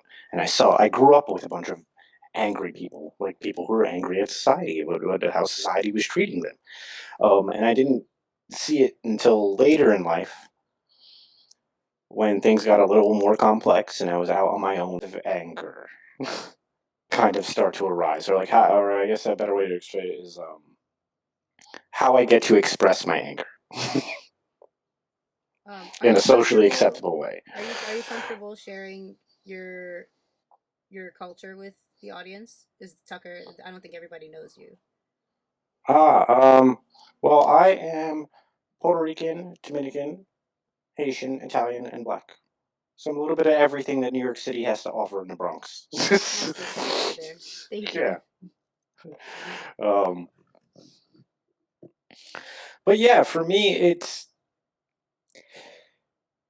I have a really weird relationship with anger because I'm used to having to keep my anger in check to fit in, if that makes sense. No, it Like definitely they, does. It definitely does. No, it definitely does. Well, and you know, the and thing like is, when you can use your agency. Mhm.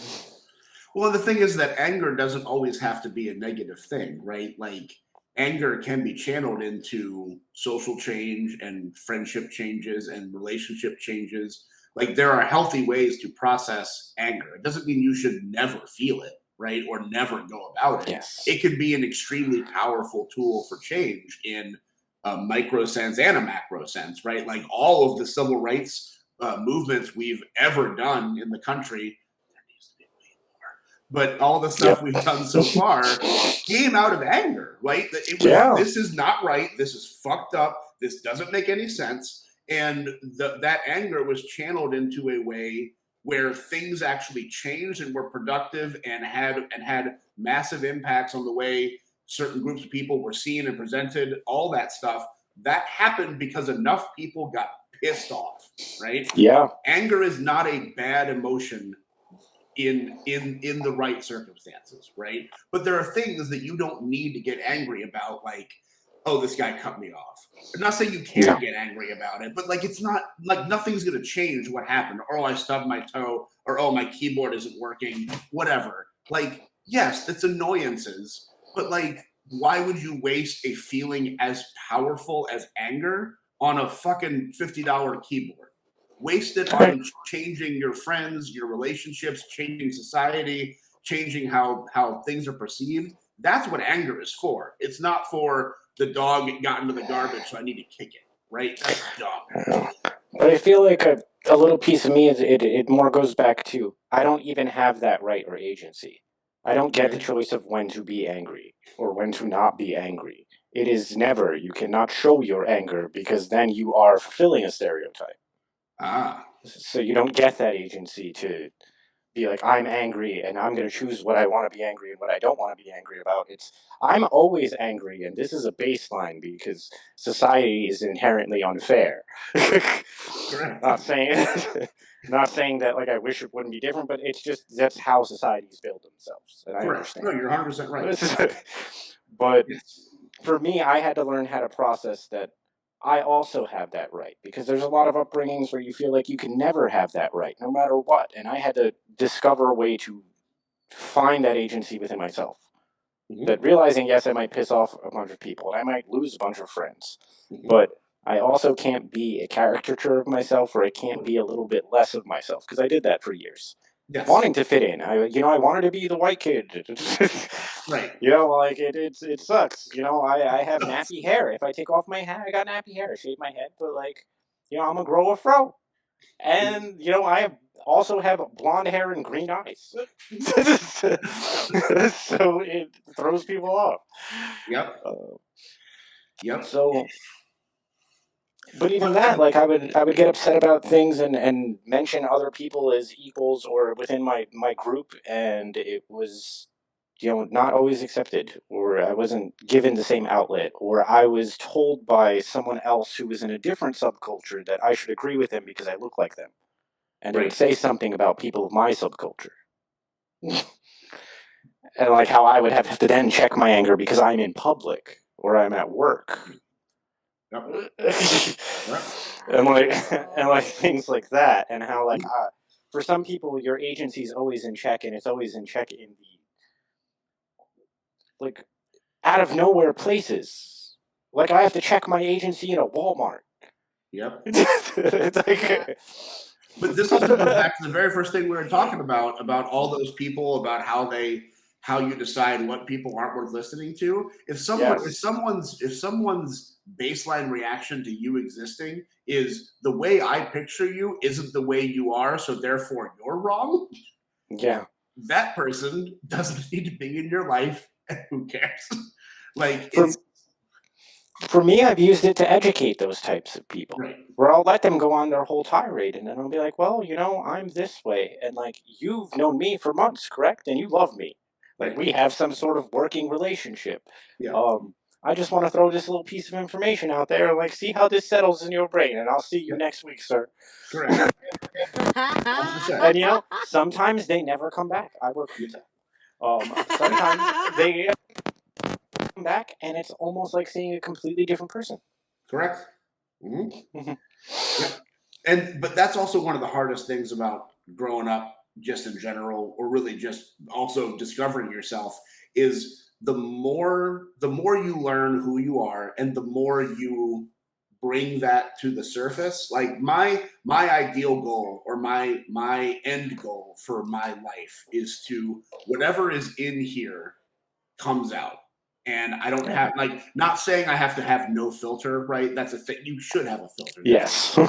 But like, if there's something in my heart that I love or I feel, I want that to come out of me, and not be afraid to hold it back because it's not welcome, or whatever it is. And when you start doing that, there are so many people that are uncomfortable with just being what they are, with no regrets, that you will push people away that you thought were your friends, that you thought were with you for the long run. They start being like, wait, you need space? Well, this doesn't work for me anymore. It's a thing that happens. And Solo's like, what? Yeah, I've seen that happen. I feel like I totally understand that. But oh my God. But that is unfortunately, that is the collateral damage of being the person that has done the work in a world full of people that don't want to try. Yes. It is, because again, like it's better to conform to what people think you should be than for you to be what you are unapologetically. People don't like that level of freedom. And that's really what it is. It is complete freedom to be you, and be you around the people who want you to be you, because there are lots of people in the world that don't want you to be anything other than what they think you are. And if you take the path of those people, when you stay to fit in, or you stay in this thing because, oh, I could get to do a cool thing if I hang out with these people, or hey, I could get to do this if I hang out with these people, that's neither here nor there. But you are stifling what you are to get a thing, to get access, to get clout, to get a free, I don't know, Blu-rays or whatever. A free lanyard. Sure. Yeah. You gotta get those lanyards, like, you know? You are now compromising. Yeah. Expressing what you really are for an experience, an item, whatever, a relationship. I won't even say it's fine. It's not fine. Like, it's a thing people do all the time. Yeah, it's socially acceptable. It's just not correct. It's extremely. That's also why, even until recently, you watch all these movies and it's people being like, "Oh, the old bag at home." Like, it's like marriage is this terrible thing that you should hate, but everyone should do it, because if you don't get married, then you're abnormal and weird. It's super but weird. Man, it sucks to be married, doesn't it? Join us in the misery. So I have a little story about that, actually, and then I might comment on anger. Okay. Yes, I wanted to go back before we lost that. I wanted your opinions on that as well. On anger? You mean? Yeah, you said I would go first, then you would go. Oh, you mean a Latina woman comment on her relationship with anger? Yeah. Please keep it to one language. I'll quickly comment on that. It's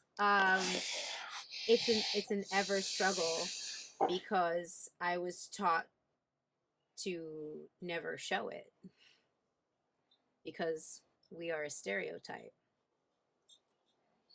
We are, I as if that flew, by the way, as if I had as if I had the chance, or that I would listen. I'm a child growing up. I am Mexican, Puerto Rican, Italian, as if I had the chance in the Bronx, being who I am, fiery and alive and vibrant. And in grammar school, protector of my fellow nerds.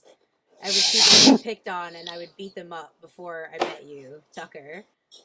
Yeah, I would I just remember those stories. I would just feel terrible that they would get picked on, and then I would go and like punch some kid in the back of the head because I was like, "Why are you doing that? Are you cool? Do you feel cool now?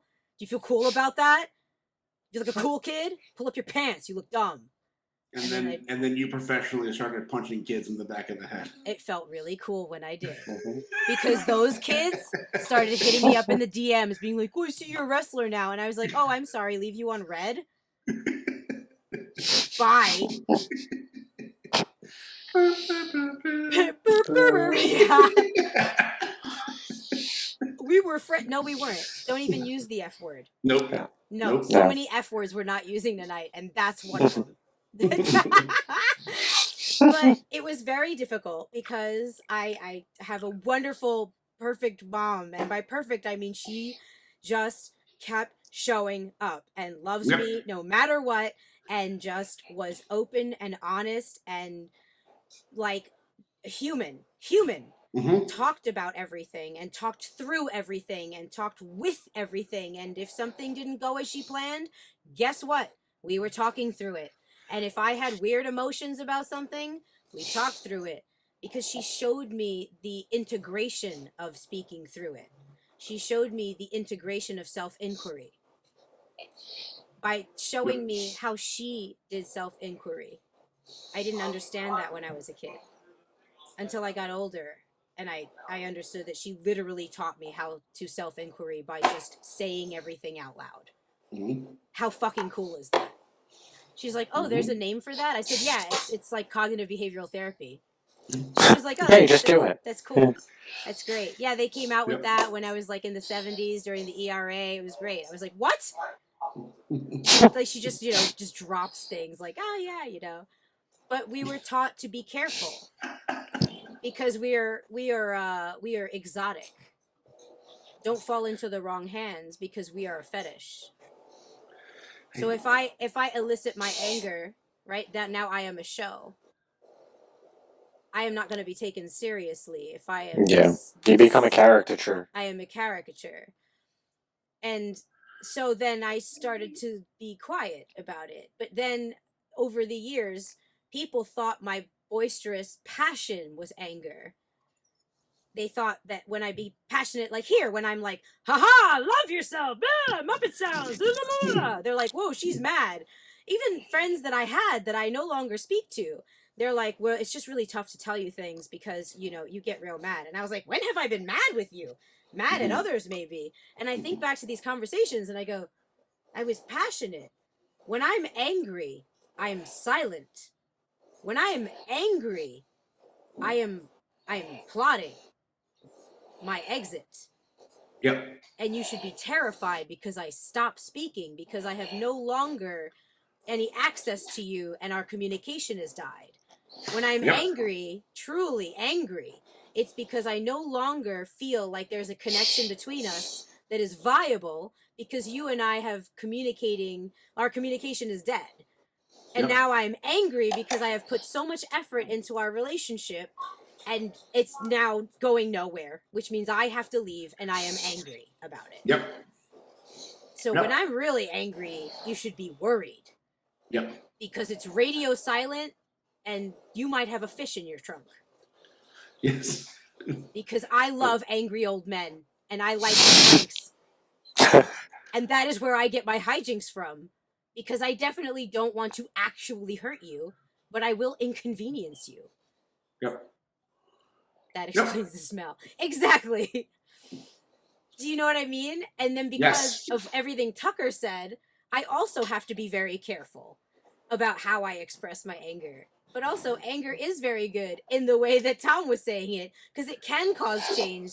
And I have been to protests and rallies, and I have brought the milk and sandwiches for people protesting because I feel like they do not get enough protein when they protest, and it is very dangerous, and they don't get enough water. So I am the person that brings food and sandwiches and the powder and the milk for their face in case they get stuff in their eyes. That's who I am at the protests. So there. And to your second point about, I heard somebody the other day at Best Buy talking about their wife as if, I got noise canceling headphones for the wife and I was like, why are you not playing with your wife? Right. I'm just gonna leave It's that not. open. Yep. But like you said, Solo, like you said, like when you get really angry, that's when you shut things off. That's when you basically say, I need to move on from this friendship. It's like that point. Like there's obviously, like Tucker said, there's so many levels of anger. There's frustration and there's annoyance and there's like that flash, like rage, and then it goes away, you know? Like those are all things. But true anger always leads to systemic change. Even if that's just that friend is no longer my friend, right? That is a systemic change in your relationship. And that's because you got truly angry, not just like, oh, this guy pissed me off, or this did this, or he said something stupid, or he said something that was insensitive and that made me upset. That's fine. You can talk those things through. That's not getting angry, that's getting annoyed. But that real anger, that real, this is different now.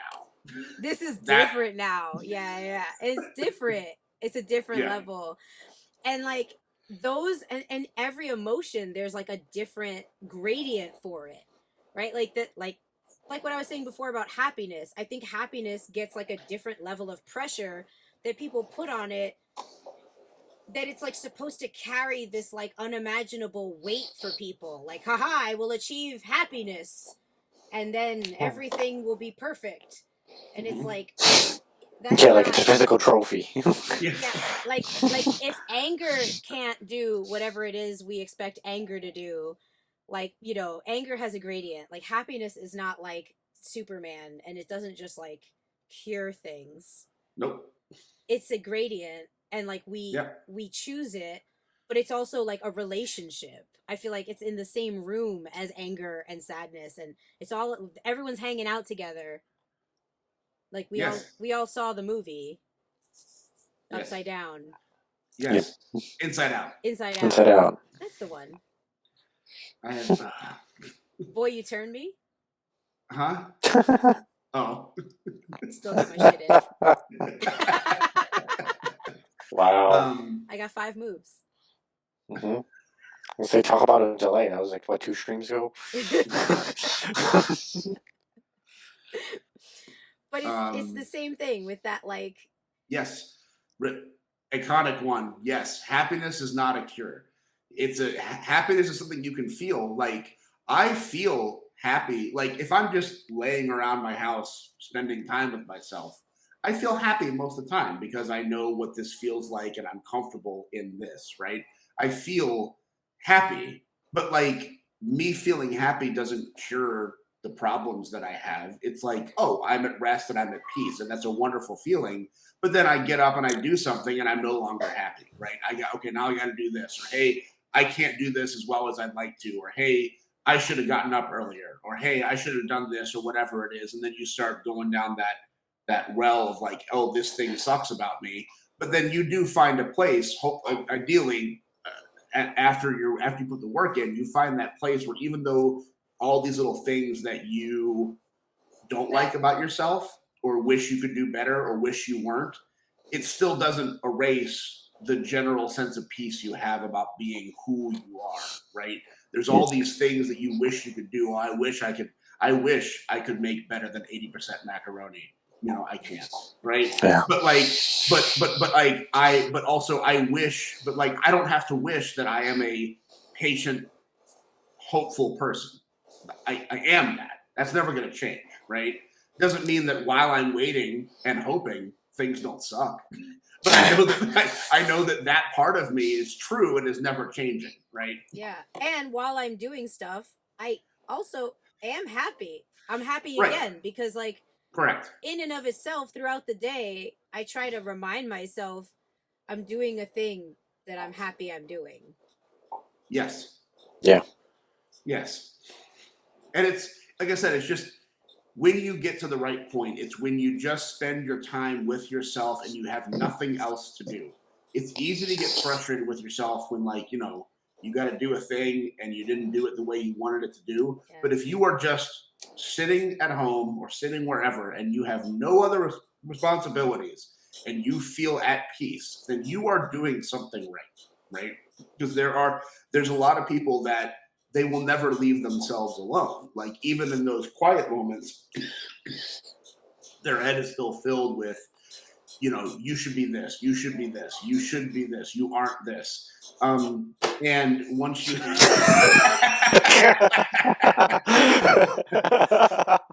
Tucker, it gets better.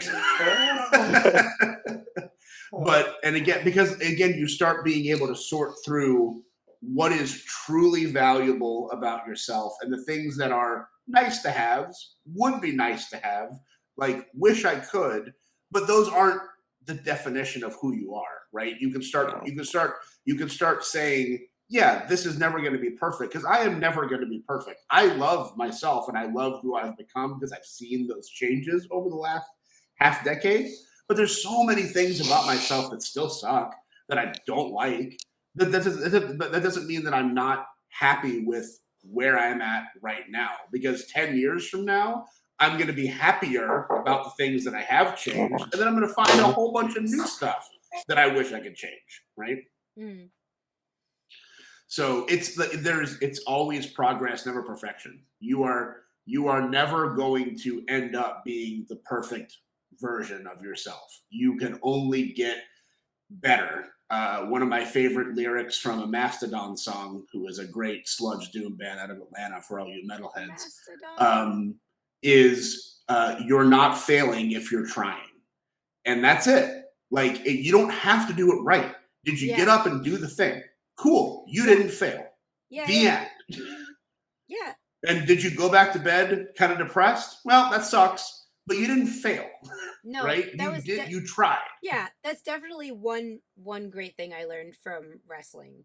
Like, sweating your first match is like watching people sweating their first match after I've had my first match was like great, because it was like, look, it's never going to be good. And it's okay, because you're going to have bad matches into your last matches of your active career, into when you come back, when we take time off, come back, you're going to be rusty, because the thing about it is we're always changing, and your body's going to change, and you're going to be ripped one part of your career, then your rippedness is going to change, because it's an ebb and flow. But you got up, you showed up. Yep. You showed do you know how long the Rolling Stones have been a shitty fucking band? But they show up. You know, but they still made Exile on Main Street once. They made that, and it's maybe one of the best albums ever made. The rest of their 40 years together have been terrible. But if they hadn't showed up and done it, we would never have that album. We would never have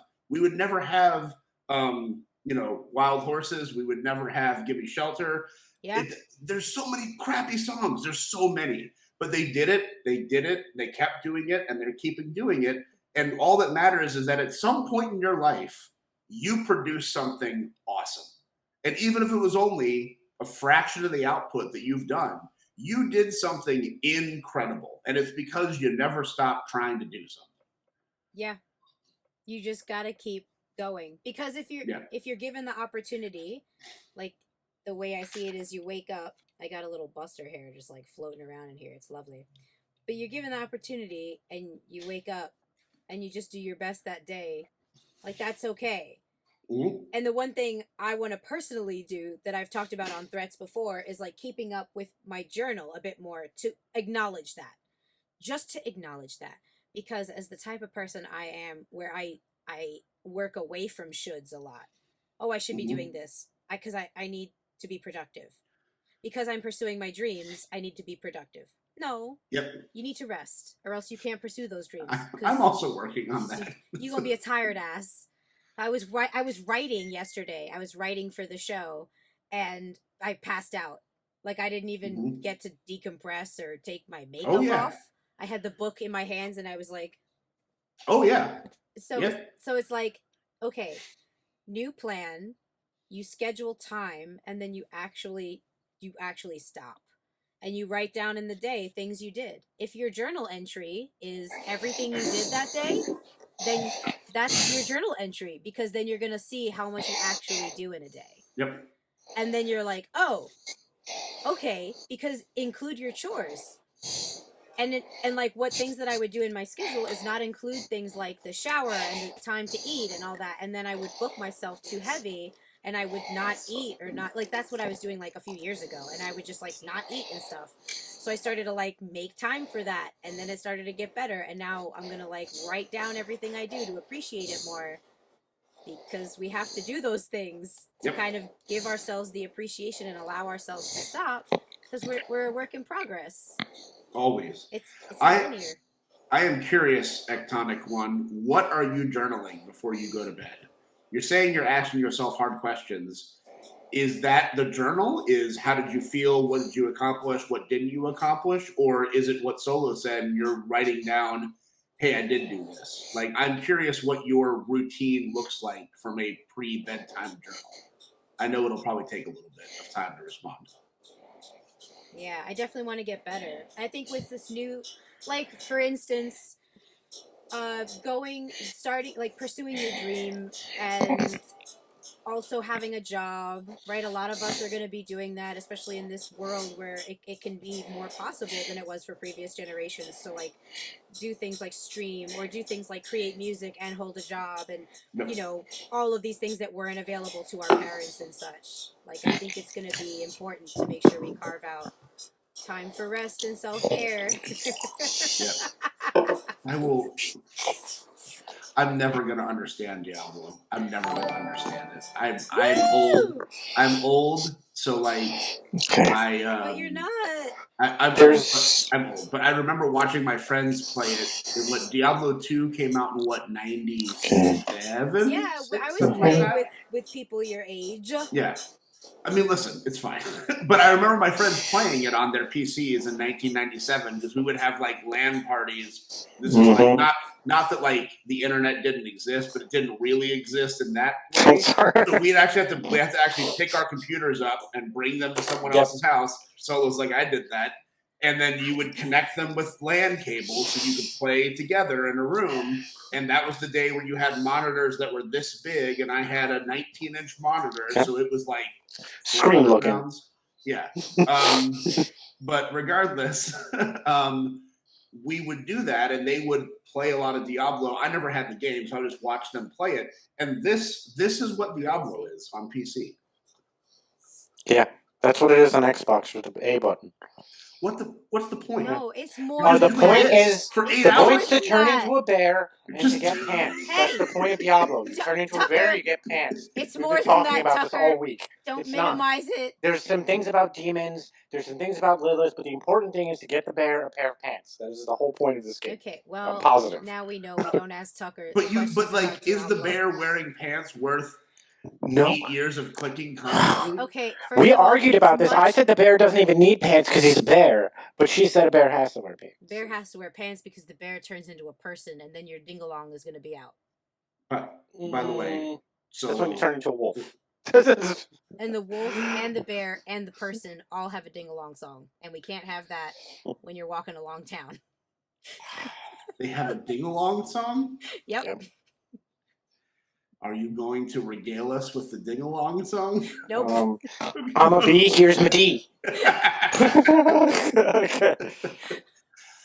But like, by the way, Solo, this is, and maybe Tucker, I'm not sure what your relationship with role-playing games are, but there's a zero. I'm the one that's playing. You're asking Tucker. He's played for 2 minutes. I'm a fan of Diablo. I don't play anything like this. He's like, I'll play. I'm a bear. Smash boxes. Yep. Just you're going north. There's the entire party is going west. There's a one-page. There's a one-page rule RPG where it's basically like it's just you can print out one page and every rule in the game is on that one page, so you can just start playing very quickly.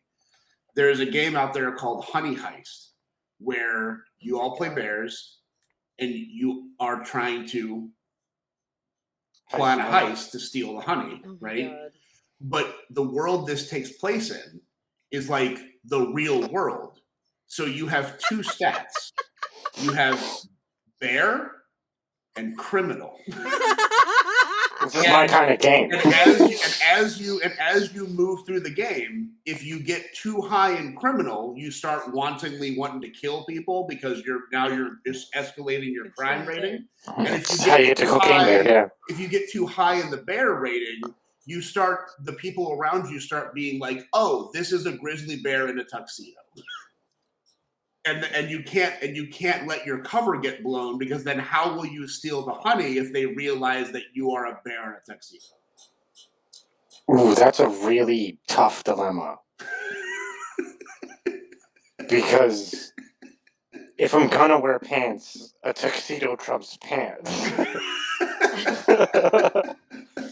But you can roll all different types of bears. You can play like grizzlies and polar and koalas and pandas, and you form a team and you go and do the honey heist while, rolling your dice in every situation and managing how you are coming across to other people. Yeah, And you're telling me that if I do get the tuxedo with the bear, they don't just give me honey because I'm a bear wearing no, a tuxedo. because you have to use subterfuge to get into the party where the honey is. And if you walked in as a bear, they would all run because you're a bear. But you have to show them that you are an erudite gentleman who should have access to the finest honey. Yeah. Anyway, you just said bears with pants, and the first thing I thought of was honey heist. I mean, we have to play. I am not a PC gamer or a video gamer. I play almost none of them, but I am a massive role-playing game and tabletop player. Well, we're gonna play that one, right? We're gonna do that on. We have to find out. On a stream. I will pen and paper that bear game if I have. You can Google it right now and you can print out the rules. Okay, it's one page. Okay, so we'll play that on a stream then when you're available. We're gonna play that on a stream.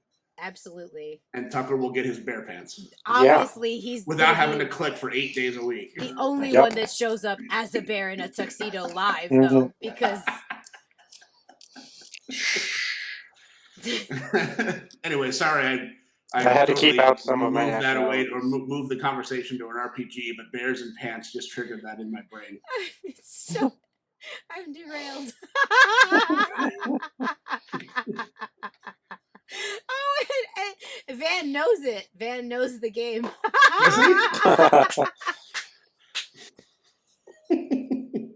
That's awesome. Yeah, that's great. It's pretty fun. That's really good. Yeah, we'll talk about it on the Discord. For sure. And yeah, I'll actually go post the PDF in the Discord if people want to look at it. For sure. I think we can. Yeah, I want to look at it. Yeah.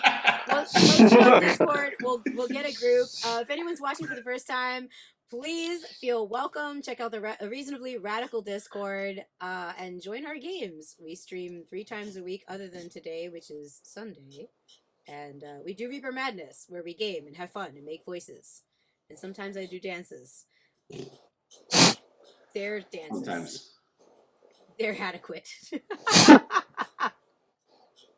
Do you think the characters who live in Diablo, their version of D&D is just people in offices? Random thought. Like the demons? Yeah, Their fantasy roleplay, right? Like, Diablo. I'm going to be an accountant. Yeah, they roleplay. They roleplay like office, kitchen, retail. Yeah. They roleplay all the major things. Toll booth. Because you need somebody to work the tolls to get over the bridges. I think you'd have Road to. Road once, I'm a janitor. All the majors. Janitor. Janitor's probably going to be the best, though. I know nothing about this. I do bet there are demons who just wish for a very boring, unfulfilling life, and not like one where they constantly have to like torture people and all that stuff. It's just like, no, can't I just mop the floors for 40 years and then retire with my wife and my kids? Can't I just do that? That reminds me of Supernatural did something like that, where a demon took over hell and he changed everything. And the first thing he did was, instead of torturing everyone, he just made hell an endless line. So you show up and you think you're on a line. Yeah, you're just sitting there. I do remember that one. I think that would be an adequate like suffering situation. Just welcome to the DMV. And it's self-sufficient. Mm-hmm. I do remember that. Yeah. But we got a little bit off track. I don't really know how to get us back on. Well, listen, Oh, God, listen, thank you. listen, Solo. If putting the pants on makes a bear love himself, then what do It we does. people have to do? What are our pants to make us love ourselves? I can't. And sometimes it's not about the pants; it's about the quest for the pants. Sometimes maybe the pants were the friends we made along the way. They were. A werebear and the traveling pants. Next on the Threat of Intimacy. See, and that's how you find the name of the episode.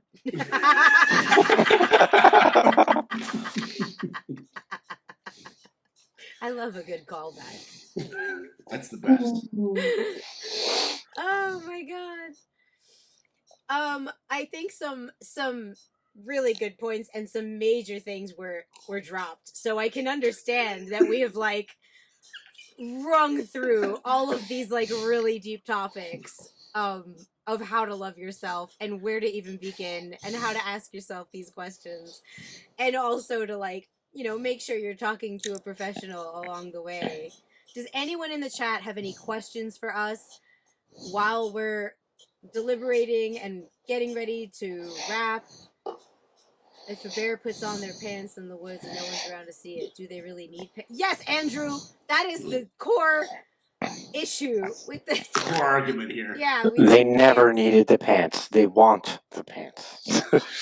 The pants are comfortable and also Yes. give you special powers. Does anyone have any questions in the chat for us? Be it personal, something general, something they saw online that they have questions about, or like they saw a reel or a TikTok and it made them question something. Because that's usually what happens. I see something and I send it to like 4 people and I'm like, yo, what do you think?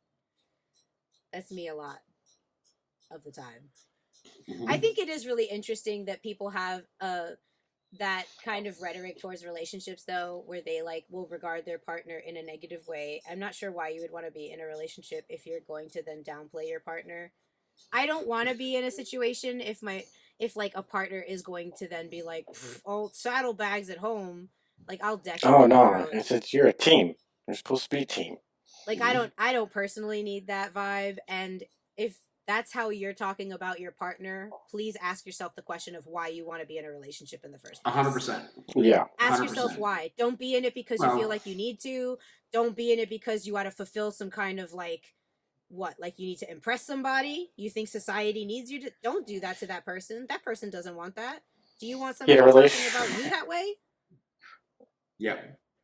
Yeah. Yep. It can be very one-sided, right? Where it's just like, well, I need to be in a relationship because all my friends are, or all my family is, or there's pressure for my family to be in one, or I just don't feel like I'm worth it if I'm not in one. And it's all like, well, what do I need? What is it for me? And that's not a good reason to get into a relationship, right? Like, sure, you should have benefits from it. But it's like Tucker keeps saying, it's a teamwork thing. If you're getting into a relationship, it should be because you are better in one. And there are people that are better out of one because they don't know how to communicate, or they communicate poorly, or they hold their partner to unattainable standards, which harms them in the long run, right? Those people should not be in relationships, or they should try and fail and learn and grow, right? But like, if you're coming at it for how does this benefit me, and that's the end of the discussion, you're not doing it for the right reasons. Yeah. How you are in a relationship is also going to affect your partner a lot. Like it's not just about you. And it inevitably, how you talk about your partner will affect them whether they hear it or not, because how you're talking about them is also how you're treating them, how you're treating yourself, how you're acting, how you're showing up in the relationship. It's all going to trickle back because that's energy that's going to be transferred.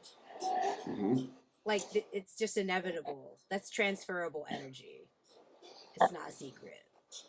Thank you for the bits, cool, awesome dude. Yeah. Gotta love those bits.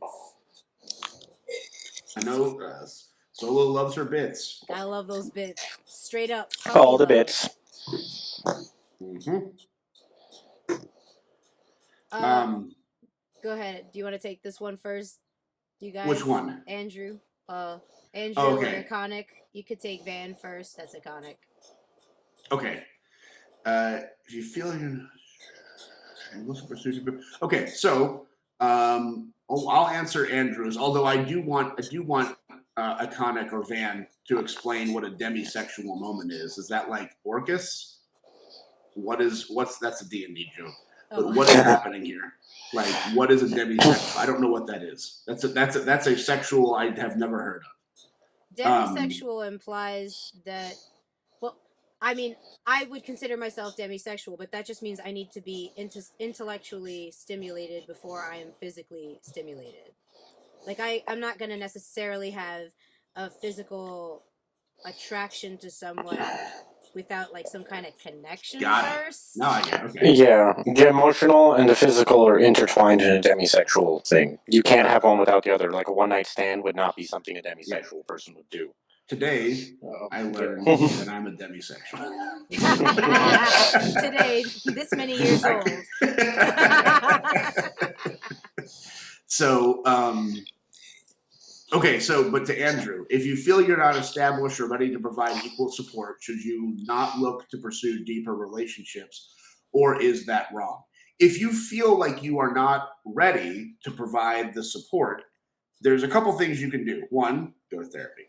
Second, you can pursue relationships, but you should pursue relationships with people that maybe don't need as much support from you at the start. Like, they've got it, they kind of got their lives together, they're sort of there.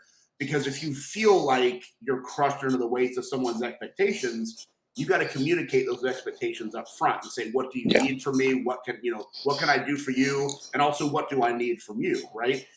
That relationship can get deeper and deeper and deeper as you start uncovering more things about what your comfortable level is and what their comfortable level is.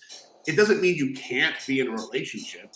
It's just that you have to establish those boundaries right up front, saying, here's where I am, here's where I want to be, here's what I can do for you, and here's what I need from you. And like, it just progresses. Like, you will only get better at this by doing it. Yep. Just waiting around for it to happen because you're not ready is just going to mean you're not ready longer, right? Yeah. That's the real true honesty of it. Again, therapy is a great way to start because it's kind of a risk-free way of examining where you're at and where you could be. But again, like, there's plenty of dating sites, plenty of things where you can have that communication up front saying, hey, this is what I'm looking for, and this is what I'm not looking for, right? Because my last relationship really drained me of making me feel like I wasn't enough. I really need to dial back on that. I want to see you maybe once, twice a week, and that's about all I need. I just want to hang out for a little while, and then you can see where that goes, right? Because you have established what you are capable of doing.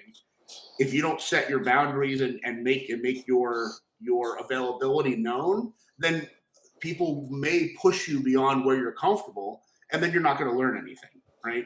So that's my answer. Yeah, I agree. I think it's better to get reps than it is to wait, because we are always going to get older, and then we might find somebody that we really want to go the distance with that is much more experienced than us, or have more reps in, and it might just feel different. And like, I want to say that we'll be ready because that person is our person and we'll be at the same pace, but I feel that it would be better to find somebody that's simpatico with us and just be like, hey, are you there? I'm here. Is that cool? It's cool for me.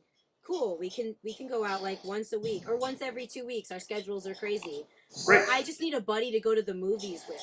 Right. Yeah. Because that's a relationship. That's a That is a relationship. relationship, right? Like Let's that's see where it. that I want to talk to someone, and like you develop a friendship first, and like it's like, I think you're pretty. I think you're pretty. Can we just go to the movies? I have not done this in a long time. Right. Me either. Like, okay, and then you just see where that goes, and then like you can touch pinkies, and you see where that goes. Yeah. And you just gotta find somebody that's cool with where you're at, and is willing to help you grow just as much as you're willing to help push them to grow, just enough.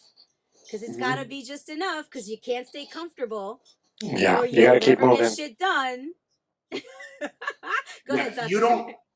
You don't have to be on the same level as your partner for anything. Yeah. Now, at the same time, it shouldn't be so much of a power imbalance that it's unhealthy, right? If one person has their shit way together and the other person just is not doing anything, that's an unhealthy way of doing things, right? But like, you don't need to find somebody that is exactly on your wavelength, that absolutely understands everything you're saying and knows every word you're going to say. People just need to show up for each other, because a lot of people don't show up at all. Just the fact that you show up and, hey, I want to see you twice a month, but twice a month you show up, you've done more than a lot of people are doing in their whole relationships, right? That's all that matters. Just be there and see what happens and let it grow. Yeah. Yeah, because I don't think it's wrong. I think it just has to make sense for you both. Like, it'll feel like it makes sense for you both. Even the relationships that don't last, that I've had, they don't, like, they make sense at the time, and they taught me what I needed to learn. Yep. And that's beneficial. The trepidation that it might not last forever will prevent me from learning anything. I need to go in like it's gonna go. And then that's how I figure out, oh, okay, I learned this lasted a month, this lasted 3, this lasted 2 years. I learned what I needed to from it, and I can go through the whole thing and like, all right, now I know what I need, now I know what I don't. Correct. I have had very, very terrible traumatic relationships, and I don't love revisiting them, but also I would not be where I'm at without them. And again, I'm not like, oh, I'm so happy I made that terrible decision for so long. But at the same time, like, I would not feel how I feel about myself. I would not be able to express myself in the ways that I am comfortable expressing myself. I would not be at the level of being able to meet people where they are as opposed to where I think they should be. All of that came from having negative experiences and then figuring out how I contributed to those negative experiences, fixing those things, and then also saying, here's how they contribute to the negative experience. I would like to not have that again, and moving forward, right? Yeah. I did like a whole, what were they going through? A little empathy, a little don't like that, a little, okay, that's enough there, a little empathy for me, a little, what did I do? What could I have done better? Okay, good, we're all settled. Everyone, Exactly. We're all going to make mistakes, and a lot of most people do not hurt you because they want to hurt you. They hurt you because they're not listening, or they can't see beyond their own bullshit, or they're just not present in the moment enough to understand that you're in pain. There are people in the world that want to fuck you up, and that sucks. But largely speaking, your partners, your family, your friends are not trying to hurt you. And if you understand that and communicate when you start feeling pain, the good people will listen to that and try their best to make changes to make you feel like you are welcome there, right? But if you just are like, oh, this person hurt me, they're a monster, and I don't want them to ever be happy again, that's also not a healthy reaction, because we're all going to make mistakes. We all are. Yeah. Oh, we have Viva here. I've seen people who claim to be sapiosexual, but they never. That's funny. They ever want to play Trivial Pursuit, the Trivial Pursuit, iconic one. Very good. Trying to give that a minute there. Yeah. That's funny. That's pretty good. You got it, Andrew. That's pretty good. Andrew, hope That's the you're real well. litmus test. Are you a sapiosexual? Prove it. Yeah. Answer pop culture questions from 1993 while taking your clothes off. I feel like I can support them more and allow them to do their thing. We're old friends and can allow each other to be in our energy. Oh, that was your dream with the 4 elements. No, that was the. Oh wait, was that a dream? I was combining. Oh yeah. Both thoughts. The former lover and it's straight up puppy love for both of us. But when you say puppy love, is that something that you're like? Are you trying to have? What is? Yeah, you're saying it's a new connection, like it's a different feeling. I think it's a dream that you had a dream. Is that correct? That you had a dream about puppy love? Are you trying to have? What are you doing with your puppy love? What are we doing with it? Are we putting it in a sandwich? Are we dreaming about it? Are we fantasizing about it? Are we romanticizing it?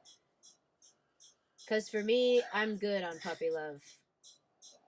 I mean, it's fun. It's fun. It's fun to kind of have that little floating, a floating off the ground feeling. But like, none of you are growing or changing or getting into the grid of it. And like I just learned today, the whole demisexual thing.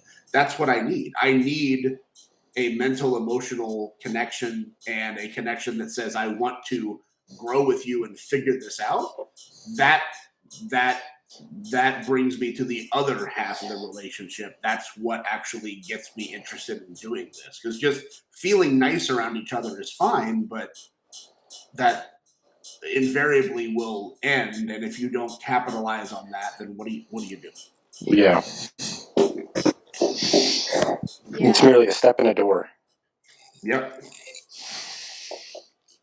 Puppy love doesn't impress me much, but I'll play in puppy love after knowing someone a long time as a feature of something that we don't get to play in now as adults, because I find that puppy love itself is something that is a beautiful part of love, i.e. mixtapes, silly things in your backpack,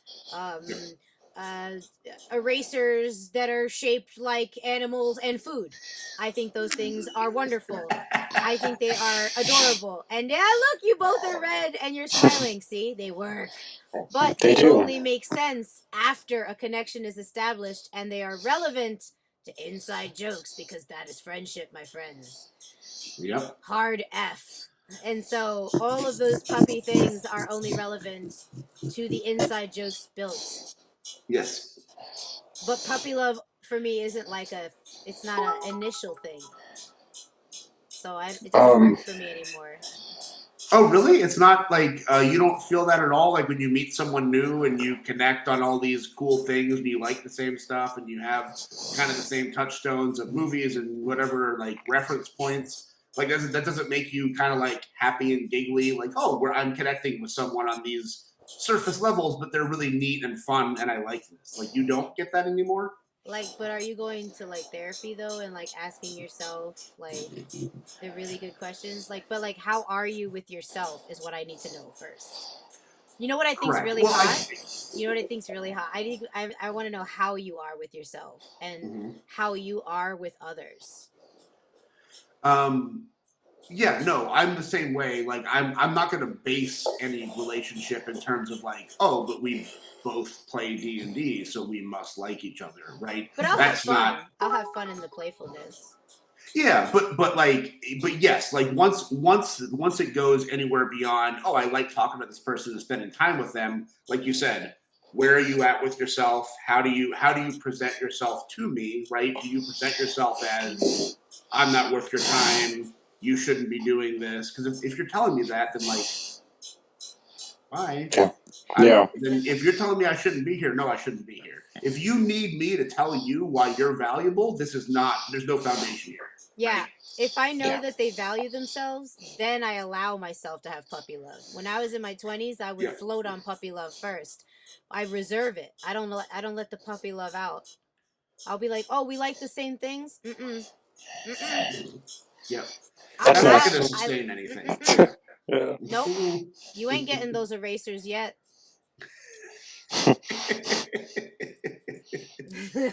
Not one. This- I need to know. This bear might be wearing a Speedo, but he ain't in a tuxedo yet. He ain't Nope. Exactly. I ain't giving out the honey. I need to know. Do you Yeah, value I need to know. yourself? If you value But yeah, no, yourself and you make me laugh, then maybe. I completely agree. That like I said, I mean, I've felt the puppy love stuff with people, and it's fun. Like it's fun to do that. It's fun to have those communications, but at some point it has to solidify into. It has to solidify into, like you said, you got to have that foundation of I understand me, you understand you. Now let's understand what this is, right? That's where it gets meaty and fun and interesting, and that's when all the best stuff happens. But it's still nice to feel that initial connection with somebody of like, oh, you get me as a surface level, like as I present myself to the room, you're picking up when I'm laying down, and this is fun. But where's it gonna go? It's true. I think for me, as I got older, it became more of like that puppy love feeling. I've learned to just realize all that means is that I am interested. Yeah, sure. Yes, correct. But yes. I mean, like that's all it is. Like I used to think It's that was love, but on a certain level, like love, I can't even mention or deduce it without like what Solo was saying. There has to be some sort of prerequisites. Like where are you as a person? What's your emotional understanding? What's your emotional age? Right, correct. That's also a huge thing. But again, like we talked about with who was it? Was it who asked that question about the relationships? Andrew. About getting into those deeper relationships. Like, yeah, you can't just you might have an interest in somebody, but like if you don't establish the boundaries and the expectations up front, flat out, this is what I need, this is what I expect, it's completely fine to tell your potential partner, these are my expectations, right? Yeah. Because that is how you're going to get anything done. You can't just be like, yeah, whatever you want to do is fine because you're cute. That's cool, but it's not going to help you in any way. Like you should be comfortable enough talking to somebody who you're ostensibly going to spend almost every day with. This is what I need from you, and here is what I am going to give. Those conversations should be happening. Yeah, I completely agree. I've made a lot of people silent by having those conversations up front. Let me tell you how quick I can make a hinge conversation silent. And love's a part about being thankful for those type of conversations. And being accepting of them. Really loving someone means helping them attain the best version of themselves, which, like we said at the beginning, is going to go through the ugly stuff too. Like you have to sit through them while they, puke, cry at a toilet sometimes, and it's not cute. But like for whatever reason, right? You have to sit through that because you are invested in them getting through it, getting better, because they are only going to love you better the more they understand where they're at in here, right? Yeah. And then another part of it is when I've been in relationships, even the ones I knew that weren't going to last, but I was in it, and I was like, understood. And I was still there holding the hair back. I thought to myself, but like, where else am I going to be? It's not complete yet. Like, I knew at the time where I was in the situation and how it was unfolding. But at that time, I'm there in a committed situation, and I'm giving myself in this way to a person that I did say I love, and I loved, right? I've loved this person. I'm helping them through this moment. We're not working out, but that's okay. Because in life, things do not work out, but that doesn't change anything prior. That doesn't change anything in the future that's going to happen. I'm still going to go one way. They're still going to go forward. But what I do in that moment, the care I have in that moment, is going to matter. It's going to matter how it affects me and how it affects them. So I'm going to hold their hair back. Because where else am I going to be in that moment? The way I care for them in that moment does have an effect on how they can proceed and how they will ask themselves questions in the future and it does give them a better chance of being a better partner in the future, or it does help set them up in the future for a better partner. That's my perspective. I'm sharing it with you. You could try it on. If it doesn't work for you, okay. My perspective is, if I'm going 100% in a relationship for myself to be a better partner for the other person, because I'm into them, because I want it to work, because I want to be in a relationship, right? All the questions we've just talked about, all the reasons we've just talked about, all the millions of reasons you want to be in a relationship, for all the healthy, good reasons, right? I want to be in something forever. I want to love somebody. I want to be loved by somebody, because you also got to accept it, right? You have to learn how to accept love, which is another thing you got to ask yourself. Hey, I've asked myself all these questions of why I'm having trouble liking myself, but also, am I accepting love? Don't make it hard for the people that love you to love you. Don't make it hard for the people who want to thank you, who want to be with you, who want to support you through those times, to do that for you, because you'll end up alone. Yep. It works both fucking ways. And wondering why you're alone. So when you ask yourself those questions, make sure you're empathetic to both sides of the coin. Because that empathy that you have to give yourself is also to receive that love. So in those moments where you're in those relationships and you're giving it 100%, it's also to learn how to accept and how to give love for the future. Yep. Very well said. Exactly correct. Yeah. Then you'll know you've done the best you can. That's the only way you're going to know that you've given it your all. Because then when it works out, or when it doesn't, at the end of those, at the forever of those, if this is your repetition time, if this is your forever time, you're going to know, like, no, I held the hair back during the puke. No, I was held during those times. I allowed myself to be held during those times. You'll have less questions to ask when you have to ask those questions. So when you do have to meet yourself and you're ready for the next relationship, or you have to be ready for the next, whatever it is, whatever's next, whatever chapter's next, you'll feel peace, more peace than a more tumultuous feeling that comes next. When you go, oh God, why did I leave when they asked me for help? Or why, like so-and-so got in a car accident and I left, like they needed me and I left. Why wasn't I empathetic to them? I was in a relationship with them and they needed me and I was cold. That's gonna leave them fucked up. But I could have helped them. That's on me. So now I have to face me for that. All of those little things that we do affect us and affect our partner going forward. And we have to accept and forgive and embrace and have peace with and be okay, because we're okay. We're not bad people. They're not bad. It's a bad situation. It's a good situation. It's an okay situation, because it's life. Life is messy. Yeah, correct. And we are doing the best we can. And we're leading with as much love as possible. And we just have to be okay with that. Yep.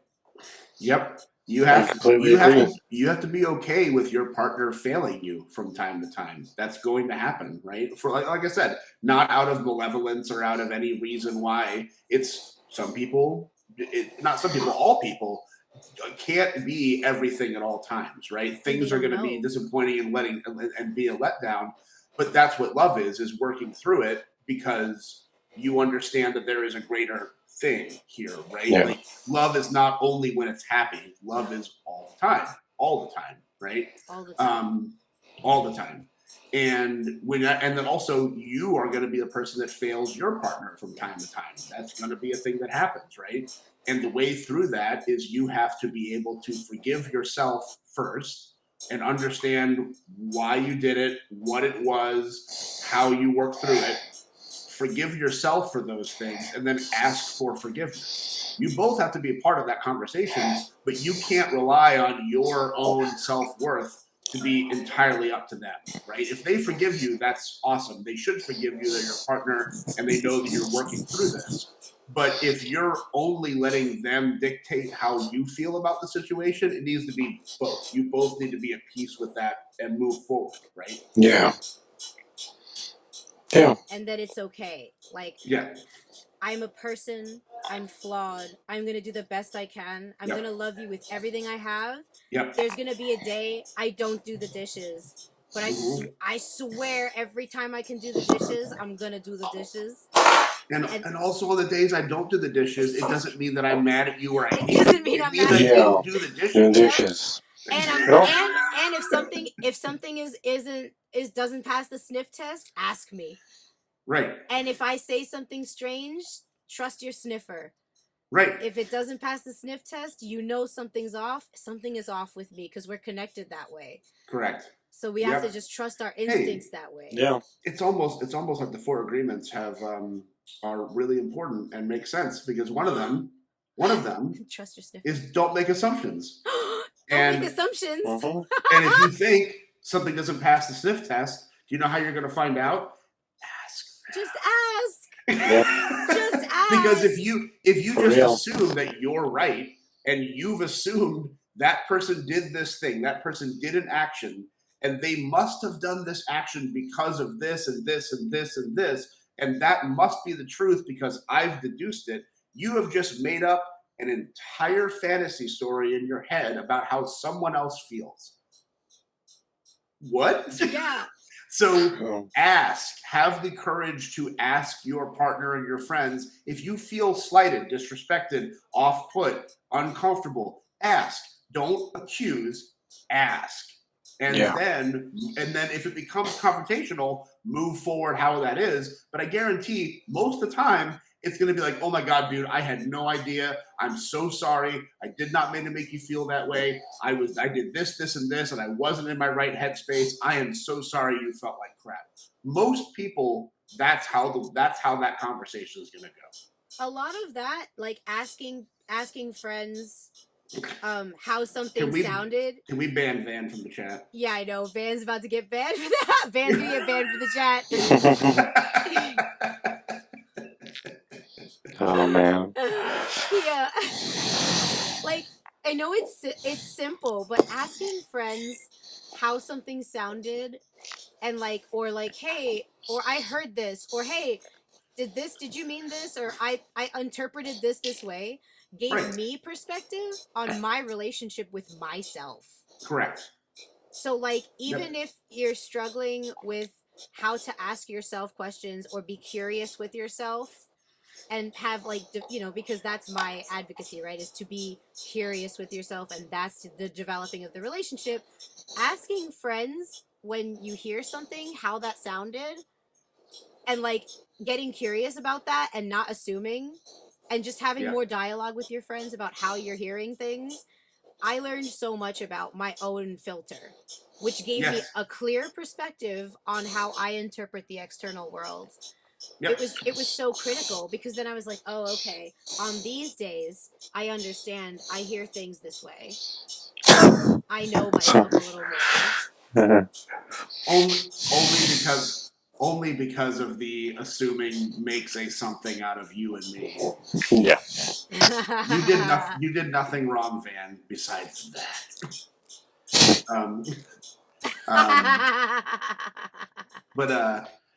But yeah, but also try to surround yourself with friends and partners that you don't have to ask all the time. Oh yeah. You do something, they just tell you, hey man, that was messed up. Hey nice. Man, that wasn't cool. That's always a plus, yeah. Just having friends tell you. If you can, be around people that will actively just tell you how you make them feel and what they feel in that moment.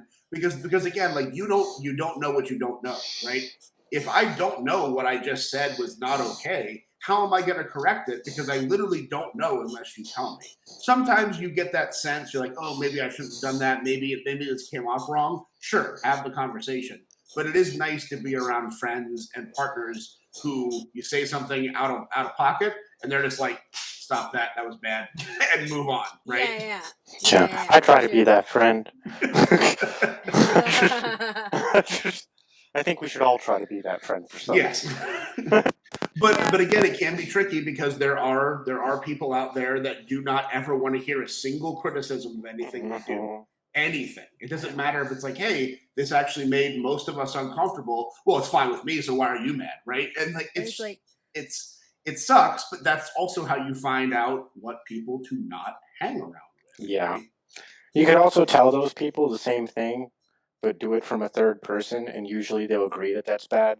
And then you can Right, be like, correct. well, you are this person. Correct. You are this person. Correct. That Correct. almost always works. Yeah.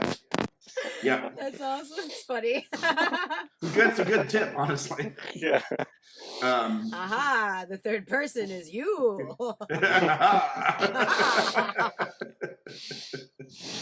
So but again, like this is never going to change, right? Like you think it gets better and easier with age, and it does to a certain extent, because as you get older, you do just have less time for crap and BS, and you spend more time with yourself, so you know what you are. But at the same time, I've met people in their 50s that are just as petty and childish as people I went to high school with, right? Some people, it just never changes because the world they've put themselves in says, in order to get where I want to be, I have to hurt people, shit on people, step on people, pretend to be something I'm not, say I believe something I don't, because if I am true to myself, I wouldn't have any of the things that I have. But for me, and again, it's all subjective, but for me, I would rather be, old and about to exit the world and say, was I me more than I wasn't me? Then I did this right? As opposed to, did I get this? Did I do this? Did I, how many women did I sleep with? How many dudes did I sleep with? Blah, blah, blah, blah, blah. Like, fine, it's all well and good. But if you're not living authentically to what you have discovered about yourself, it seems as though you are really harming a lot of what you could be in order to achieve disposable goals, right? To me, if we are just what we are, we form better friendships, better relationships, we lift up people around us, it works better at work, it works better in all ways if we can just express what we are and who we are and work together being those people, right? Yeah, you have to go to your emotional potential. Mm-hmm. Yep. Just let people be what they are and encourage them to be what they are. Because again, not everybody's going to be for everybody. Being what you are might be not great for 80% of the population, right? Not that you're a jerk or an asshole or like whatever, but they just might not vibe with what you are. But that's cool because you find a home with the additional 20%, and you can actually be what you are without fear. And that feels great to just be, right? Yeah. Yeah. I think the more that people are able to look in and be with themselves and then be authentic within their relationships, both with themselves and with each other, then yeah, they would be able to pursue what gives them meaning and what fulfills them in a healthy way. They'd have less of, I think, what would be the external, like, be this thing that society's telling you to be, or be this. It would be less of the noise. It would just kind of go back to basics, I feel like. It would be less of what we're told to be. People would really find out who they are. And and by not great, it'd be like, yeah, maybe not everybody plays Diablo, but maybe we'd all play the Honey Bear game. Maybe we'd find common ground. Maybe we'd plant plants together, Tom. Yeah, who knows? Tucker, maybe we'd all have trees. True. But there would be a common ground somewhere. There'd be like a Venn diagram of something that would probably net us more gain than it would more divide. That's my feeling on it. No, it would. It would. It absolutely would. But again, it's just. But also, I think also the human experience says that my experience has to also be the universal experience. If I feel this way, everyone else should feel this way as well. That brings us to a lot of religion stuff, which we're not going to get into in this episode. Yes, but at the same time, people do tend to be like, well, this is how I feel. So because I feel it, I am the center of my universe. How I feel should be how everyone sees this, right? And that's not true, and it's not cool, and it's fine. You can be the person you want to be, but if the Yeah. people around you aren't vibing with it, no matter Yeah. how much you want to be a part of that group, if they're not feeling what you're laying down, then that's not the group you should be in. Yeah. Period. Don't be in that group if they're Right. not your group. Like a partner can tell you, you know, I wish that you would, you know, be a little more open with how you feel with me, or I wish that you would pick up your room once a week. That would be really nice. And you can make those changes in your life because those are little things you can do to help someone else. But if your partner says, I wish you were a completely different person, that's not a partner you should be around. Nope. Right? Like if you could change your very nature, I would be a lot more happy in this relationship. Yeah, then like that's not it. That's definitely Right. not it. But again, like we all need fine tuning because again, like you're cramming two individual human lives into one. They're never going to overlap perfectly. You have to make concessions and changes and compromises, and those are not bad words unless the compromise is you can no longer express who you are in the way you want to. That is a compromise too far, right? That's too big of a compromise. It should Yep. definitely be a supporting, like a team effort of like, here are two people becoming two super people. Right. Like, here's your, like, an interdependence of supporting the great things about us that are different and the great things about us that we like that overlap as well. Like our interests, our common interests, and our differences. Yes. Yeah. Yep.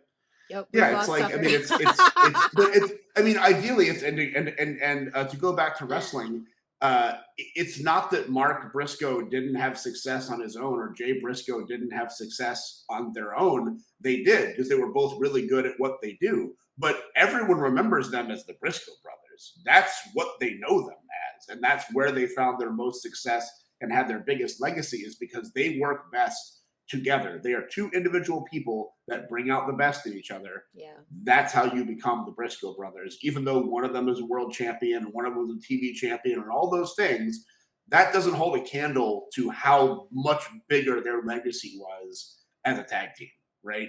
Yeah. That's how this stuff works. They were definitely one of a kind, those two. Yeah, I've never met either of them, but that's all. I imagine that's true. They're wonderful. I wish. Yeah. I'm sending them lots of love. Yeah. You missed it, Tucker. Oh, I was listening. I just had an interruption for a second. I had someone come into the room. The aloe plants with pants. Yes. Don't you know it? Well, it was perfect timing because we're just about to wrap up. Everyone, I want to thank you all so much for being here. Thank you for opening up. Thank you for being vulnerable and going deep with us on one hell of a journey with how to love yourself. I'm sure we're going to revisit this because this is just a topic that, you know, is a lifelong journey that we're constantly visiting, ebbing and flowing in. Thank you both, Tom and Tucker, for being with me today in this little round table that we've created. Thank you. I love this so much. Thank It's you. very fun. Any final words? Yeah, it's a lot of fun. Both? Where can we find you? Editing your show every week. Thank you both so much. So join our Discord. Yep, you can. I am sporadically in the Discord. I'm also on Instagram. It's the Tom Nix. It's the only form of social media I really use. It's mostly pictures of concerts that I go to and D&D. But yeah, if you take any one thing away from this relationship, this podcast, or this stream, is that if you're ever at a crossroads in your romantic relationships, your work relationships, your personal relationships, if you're ever at a point where you don't know where this is going and you need to make a hard decision, you could just ask yourself, does this bear have pants? Yes. Does this bear? And does that pants have pockets? They never do for us. Mm-hmm. They never do. That's for all the lady bears out there. Stay tuned because I stream 4 times a week, Tuesday, Wednesday, Thursday at 7 p.m. But I'll be streaming Reaper Madness. Come back for the Threat of Intimacy Sundays from 6 to 9. Nice. Eastern Standard Time. And stay hydrated, please. And stay tuned on TikTok at Solo Darling and on Instagram at Regulation Solo Darling and everywhere else with pants on. Thank you so much. Have a great night. Good night. Hi, guys.